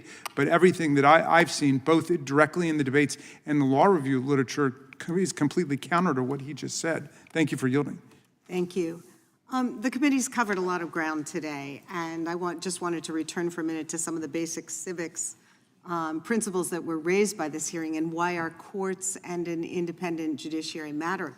Some of our colleagues and the administration itself have suggested that since Donald Trump won the 2024 presidential election, his actions and his interpretation of the law can't be questioned. Can you explain why that's a problem under our constitutional system? Sure, I would say that sort of maybe the single most important core structural principle in our Constitution is that power be divided and that power check power, because too much concentration of power leads to tyranny. So all that we have seen with the rulings that have come down that have found violations of either statutes passed by Congress or provisions of the Constitution is the separation of powers working as intended. So the president having the sole and final authority to determine the meaning of laws, statutes, or the Constitution is just fundamentally inconsistent with the notion of separated powers that is, I think, the core of our Constitution. I think we've also had conversations today about due process and how vesting all the power to determine what the law is and who is subject to it in one person or one branch leads to a slippery slope. We've heard today that the administration has deported someone who was not a Venezuelan gang member and in fact did not even have a criminal record. We know that in the past, the administration has deported citizens because they were not able to get a hearing to prove they were citizens. So this slippery slope becomes very real. Nobody here is saying that we shouldn't punish or deport violent criminals, but we are saying that you need to prove someone is a violent criminal before you can exert this kind of punishment on them. Can you talk about how that impacts every American? Sure. Yeah, I mean, I just think that the only way that government can be sure and that all of us can be sure that they are targeting the right people for these harshest of punishments is by affording a modicum of process, right? That is the notion of due process. So making sure that individuals understand what is being alleged against them and have some opportunity to respond, that is just the heart of due process. And I do think that it's important that both the initial temporary restraining order issued by Judge Boasberg, that we've talked about a good amount already today, that was affirmed by a panel of the DC Circuit that included appointees of both Democratic and Republican presidents, simply sort of reaffirmed that core notion that a degree of process needs to be afforded to everyone. And that's not to constrain the ultimate ability of the president to enforce the immigration laws. It just suggests the Constitution needs to be honored while he does that. I want to thank our witnesses. I'd yield my remaining time to Mr. Raskin. Thank you. It seems to me that when Donald Trump was criminally prosecuted in New York or civilly sued in New York, everybody insisted on all due process, and he deserved it, and he got it. And even then, people still doubted the integrity or the veracity of some of the findings and the verdicts. And now we have people saying, no, we don't need any due process at all in order to, do X, Y, or Z to someone, and that just can't be right. Thank you. Thank you. We go to the gentleman from Missouri now. Thank you, Mr. Chairman, and thanks to all the witnesses for joining us today. Speaker Gingrich, thank you for your testimony. You are a great student of history, in fact, a great teacher of history. And I'd like to recall the words of Chief Justice John Marshall, who famously said it is emphatically the province of the Judicial Department to say what the law is. I've never liked that quote because on its face it implies some sort of judicial supremacy, that judges are somehow supreme oligarchs, that they are like Moses bringing down the tablets from Mount Sinai. But I think Marshall at the time was presiding over what was famously called the weakest and the least dangerous branch of government in Federalist 78 by Alexander Hamilton. And I think Marshall, if he were here today, would say that, yes, the judges are the ultimate interpreters of what the law is, and of course it is the duty of the judges to apply the law in concrete cases before them. But we face a very different situation today. I believe we do have a constitutional crisis, as you say, a judicial coup. We have Chuck Schumer bragging about his 235, quote, progressive judges, his word, not mine, in over 100 cases, issuing injunctions time after time and time, his words, not mine, to block the Article 2 executive powers of a duly elected president of the United States. But I think, and of course we have the ridiculous decision of Judge Bozeman that planes ought to be turned back to aid vicious Venezuelan drug gang members. But an equally absurd TRO was issued by U.S. District Court Judge Brendan Herson in the P-Flag versus Donald Trump case. In that decision, Herson halted President Trump's January 28th executive order protecting children from chemical and surgical mutilation, which blocked taxpayer dollars from being used for sex change operations for children. This is an absurd and activist TRO, and the only reason such grisly procedures were ever covered by Medicaid is that President Obama's CMS decided they would be. There is no law passed by Congress that genital mutilation of children should be covered by Medicaid. So it stands to reason, to paraphrase Barack Obama, that what was done by the pen and the phone can be undone by the pen and the phone. But Judge Herson says no, he is above the law and above the Article 2 and the Constitution. So I believe we do indeed have a constitutional crisis. Mr. Speaker Gingrich, I agree with you that the No Rogue Rulings Act is a very good start. And I really encourage the Supreme Court to issue a ruling to make this very clear. Professor Shaw, in December 2024, Biden's Solicitor General Elizabeth Prelogar criticized the practice of nationwide injunctions. Then in 2022, or previously in 2022, Justice Elena Kagan criticized nationwide injunctions. In October 2023, speaking at NYU Law School, you criticized nationwide injunctions and what you called precision judge shopping, which seems to me is exactly what's being done against the executive actions of President Trump now. And then in February 2023, in an op-ed in the New York Times, you said that the U.S. Supreme Court was at the time, quote, a genuine threat to democracy. But fast forward to March of 2025, and you're here today exhibiting enormous deference to not Supreme Court justices, but district court judges ruling dozens of times against the president's executive powers. And you're saying, well, they're just doing their job. They're getting it right, and President Trump has it wrong. Whereas it was the other way just a couple short years ago. Ms. Shaw, this looks awfully political on your part. Your response?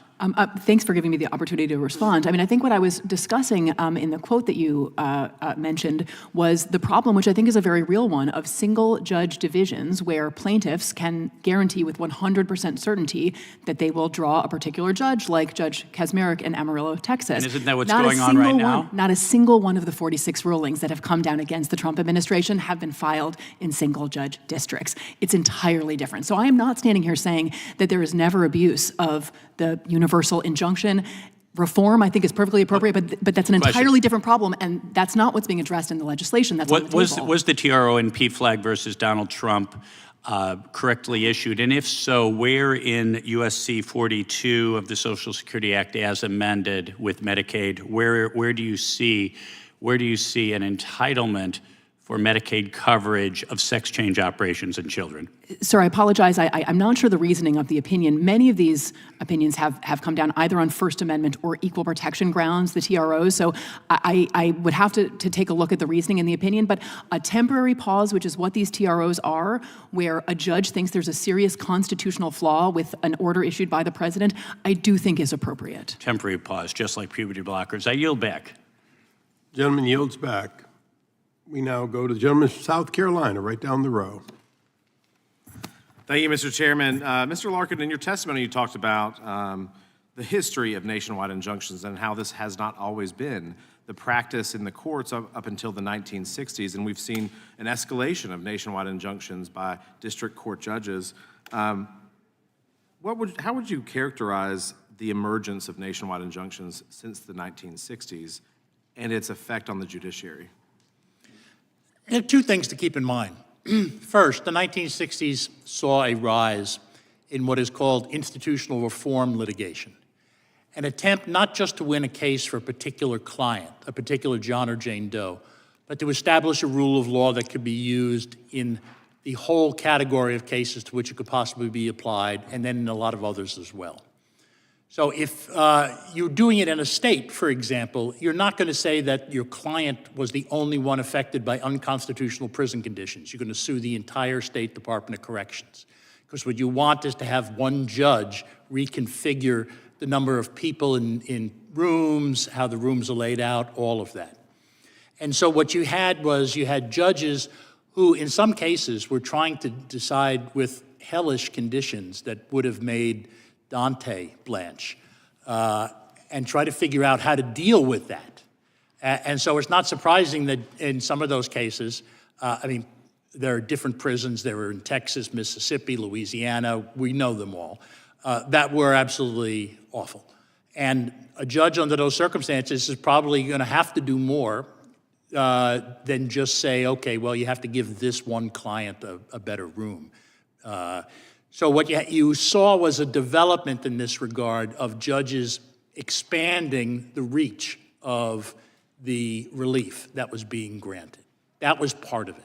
Part of it was also just sort of real quickly, just from a time perspective, do you think that part of this emergence of nationwide injunctions, particularly against the Trump administration now, the numbers are kind of shocking,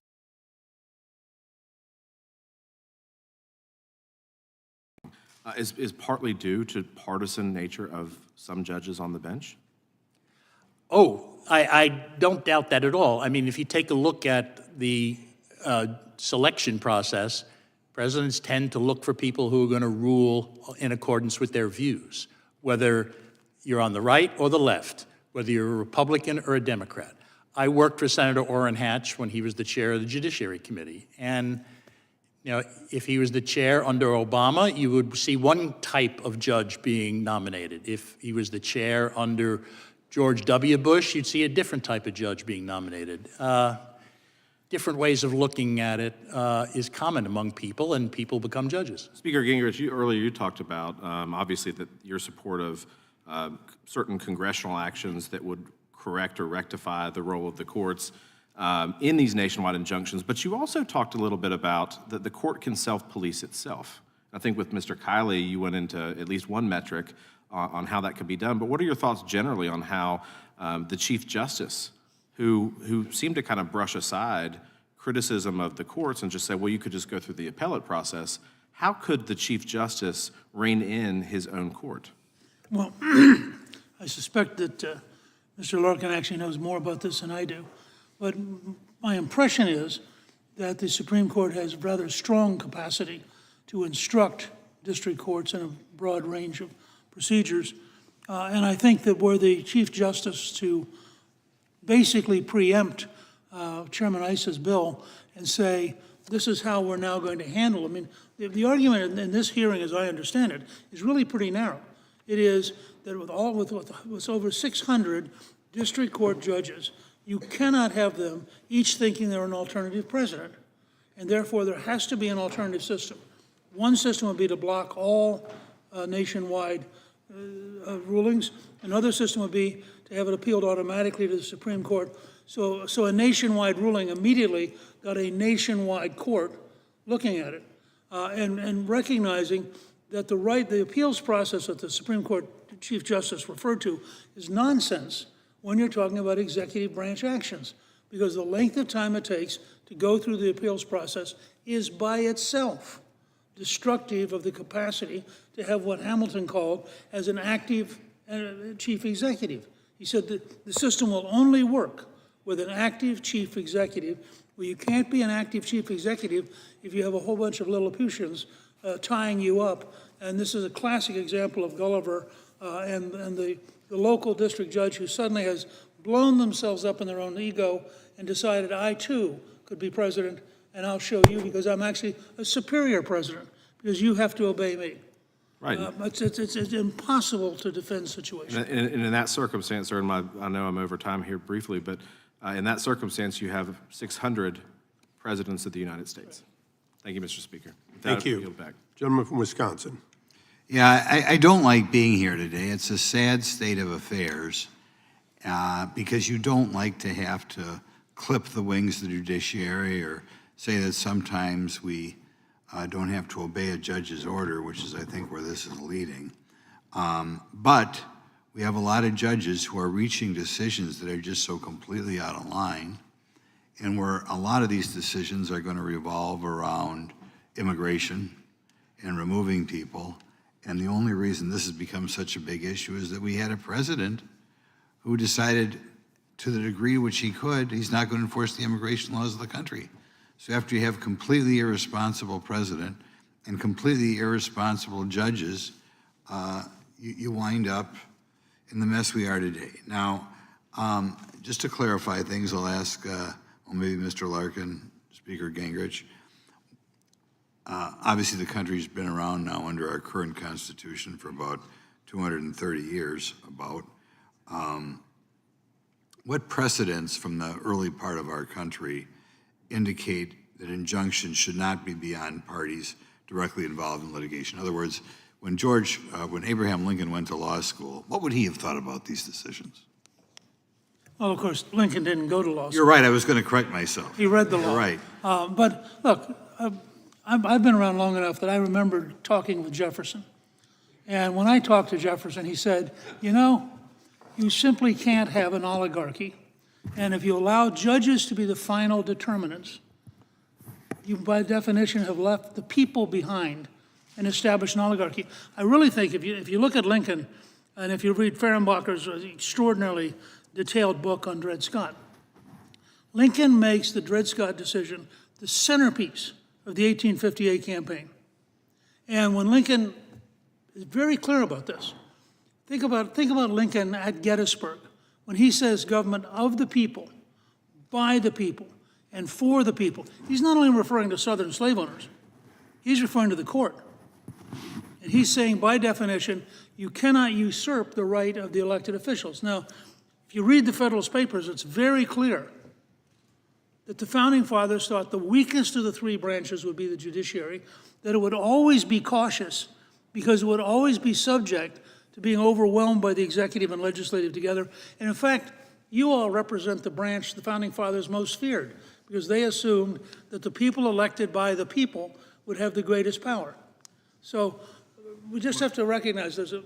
And we said they were wise. Yeah, that's right. Look, Did I we think there are good reasons to fear the institution I once led. Can I just add a short supplement to that? Sure, I'd like to say, did this issue ever come up in the 1840s or 1850s or 1860s or 1870s? No.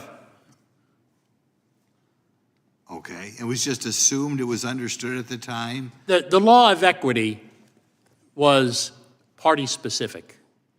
If person one sued person two, the court would remedy whatever harm person one suffered. The court would not then go on and enter an injunction that tried to govern society. That was not the role of the courts. And the Supreme Court has even made that point more recently. They've said the responsibility to adjudicate a case of controversy is quite different from the responsibility to govern the society. The Lewis versus Casey, which is cited in one of my articles, makes this point. So it was not a component of equity in England or, as you put it, in the 1840s, 50s, or 60s. It happened only much later. Okay, now we're never supposed to, they tell us you're never supposed to ask the Democrat witness, but I'll break with my stuff.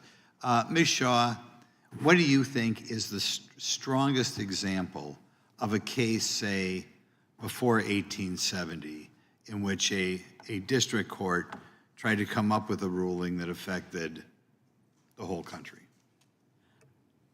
We don't have examples that are of the sort of nationwide injunction that we know today. I don't think that's really in question. There's been an enormous increase. The scholarly debate about how kind of how historically grounded this is, goes back and forth, but it's either about a century old or a little more, but I don't think there's much suggestion that there were injunctions of this sort in the early Okay, that would be an 19th indication that under our Constitution, our forefathers never dreamed we'd have these type of rulings come from somebody who just, it comes from an individual district.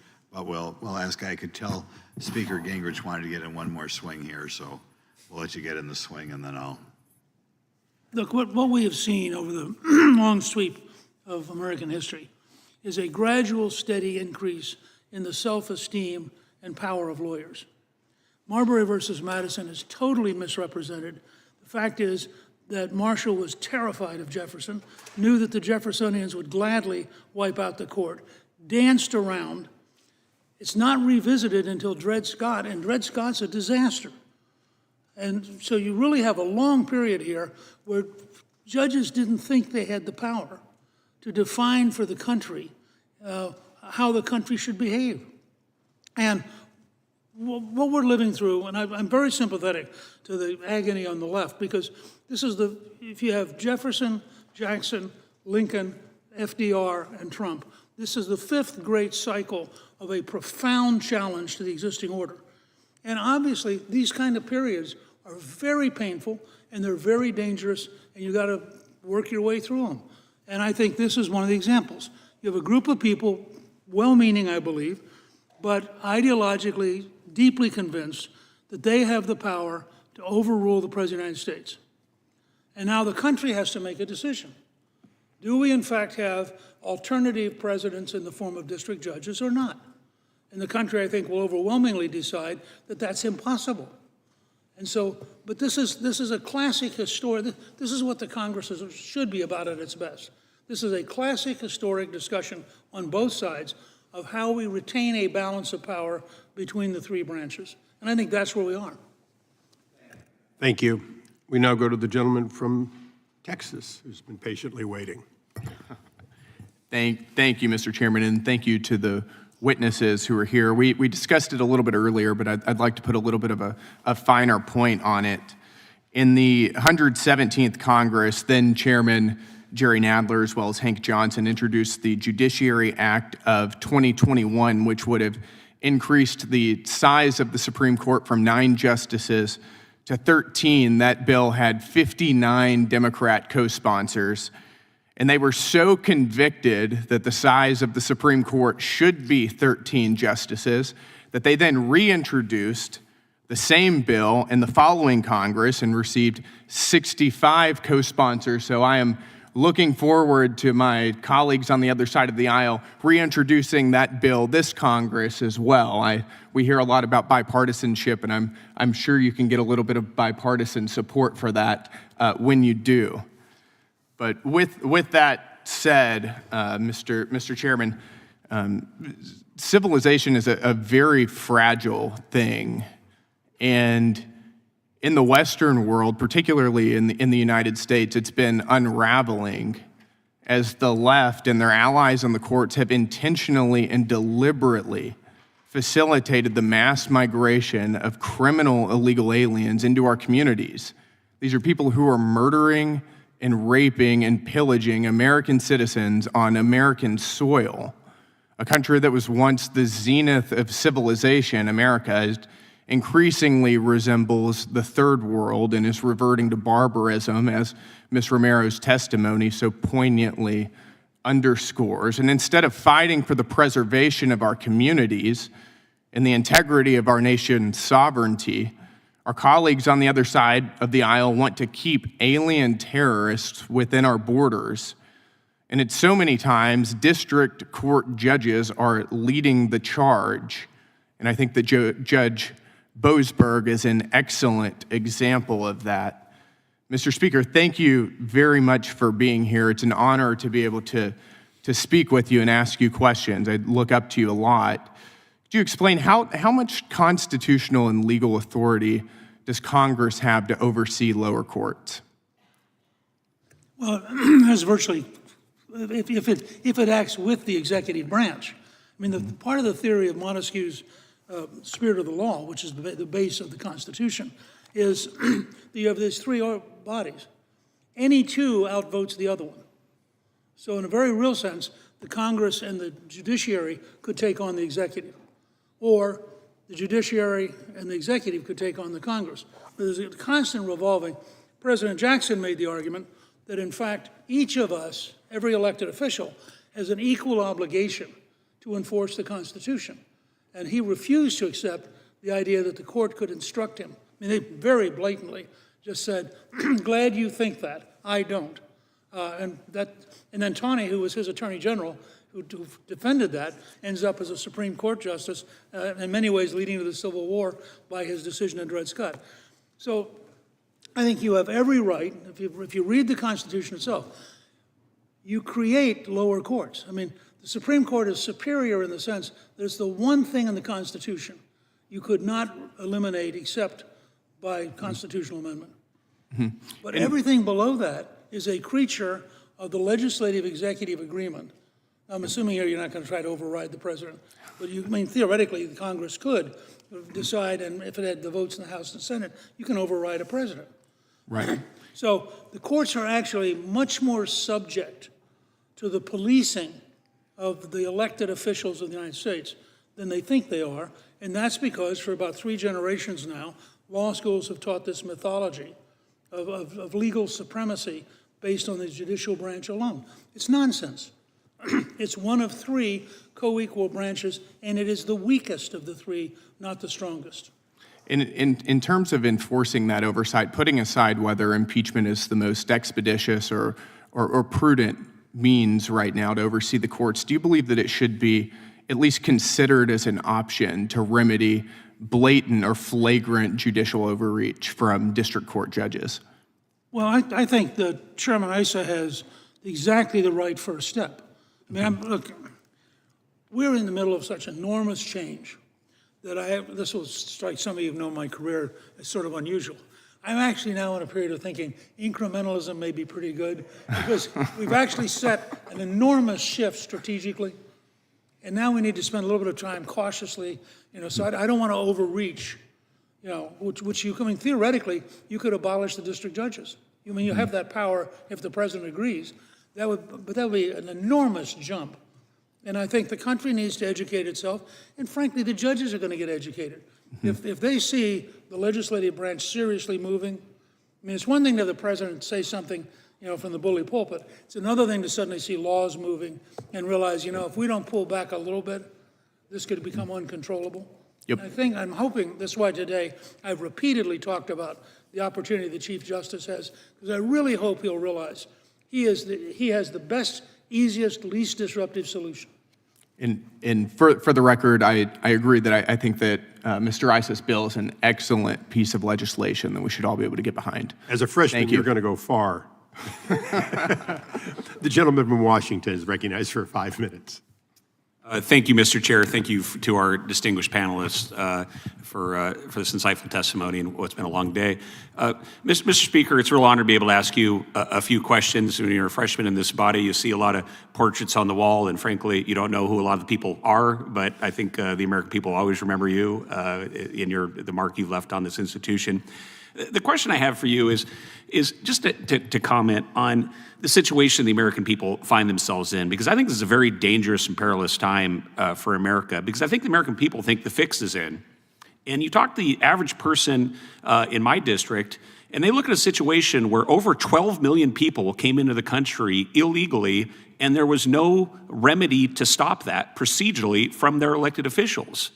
And now they look at a situation where after they had an election, they had a president that clearly campaigned on this issue, and they look at dangerous gang members who spread fentanyl that's killed over 100,000 Americans, more than died in Vietnam, more than died in the wars in Iraq and Afghanistan, and they say, well, let's get these people out of here. This is what we just voted for. And yet now there's a system where the one judge or a few judges in a certain area after judge shopping can stop.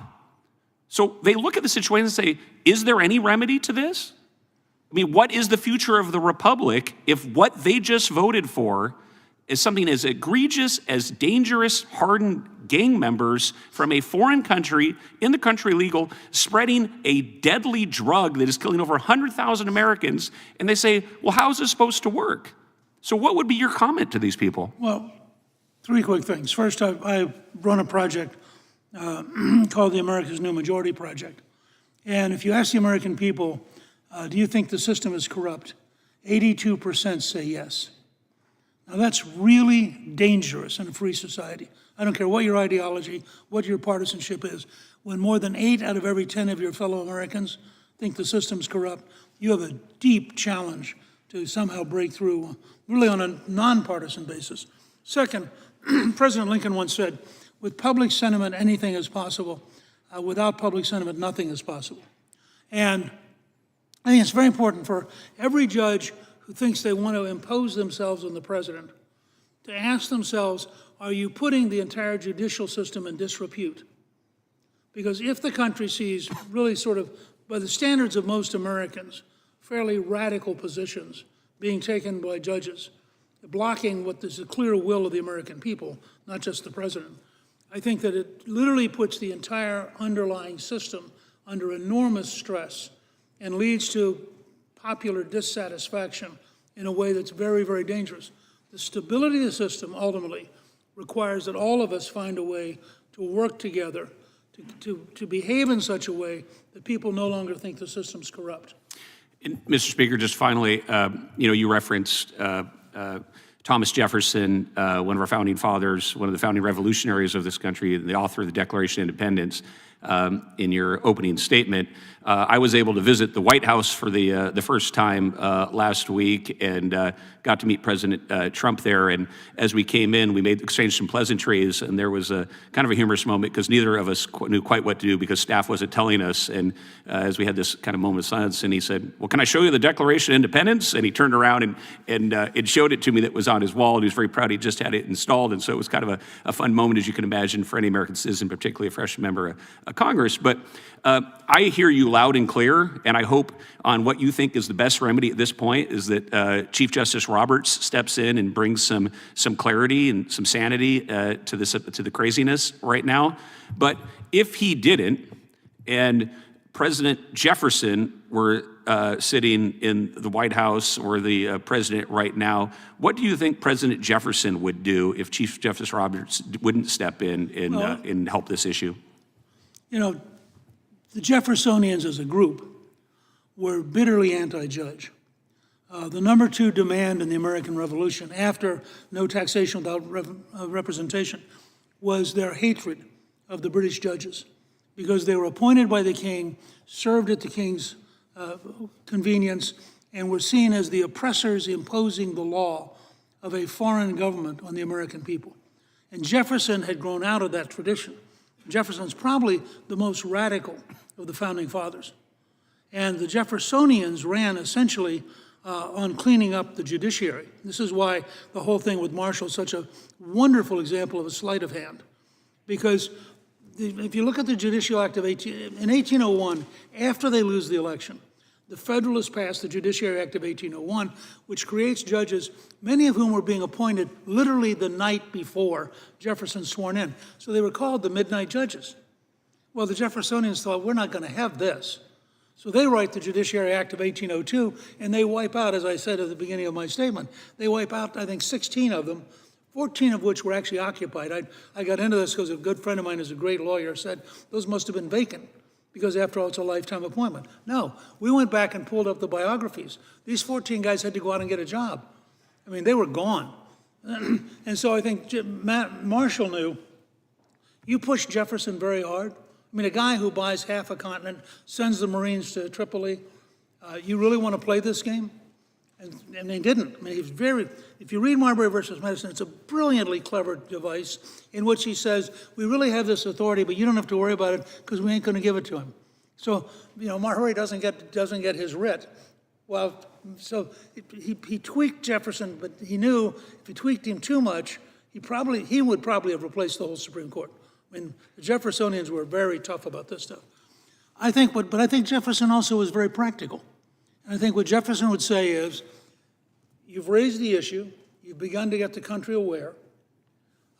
You might consider as a first step, Chairman Issa's bill, there may be, I'm not suggesting this, but I'm responding to your question.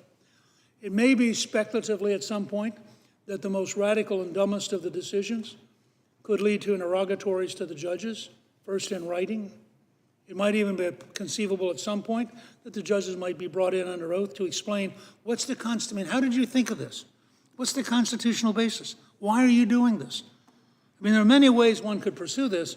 My hope is that the comments we've made here today will in fact move the Chief Justice to eliminate the problem and to get back to a situation where no single district judge is an alternative president, and where we can have greater respect for the court system because the court system has greater respect for us.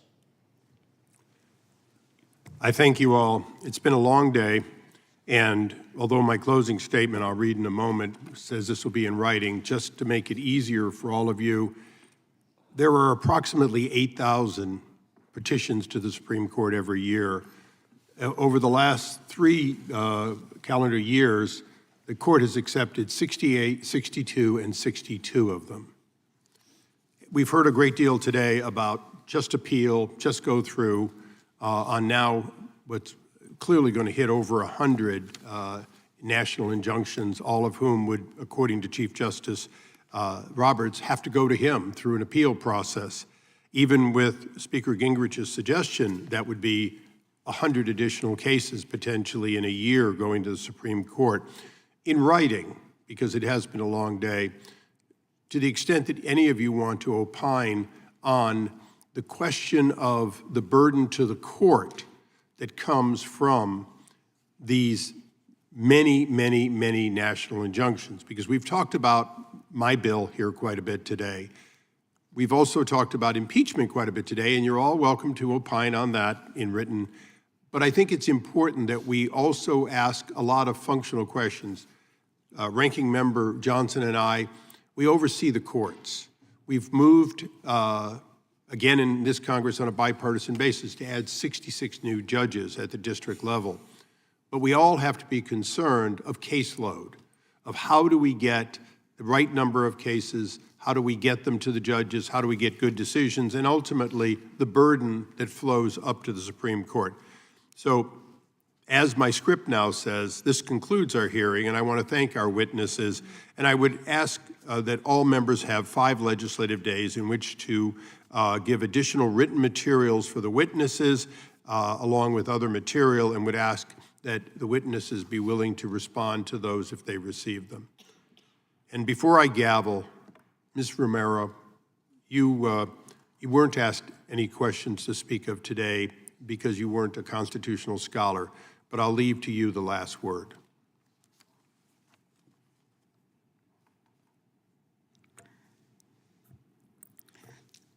I'm worried that all the outrage following the illegal immigrants' rights and their right to be here, and they could be good people, and we need to have them properly vetted before we get them out of the country. Where was all the outrage before you let them in? Where was all the outrage when my video happened? You guys save your outrage to when it's convenient to fight a president who's trying to make a positive change in the country. Where was all your outrage when I needed your help?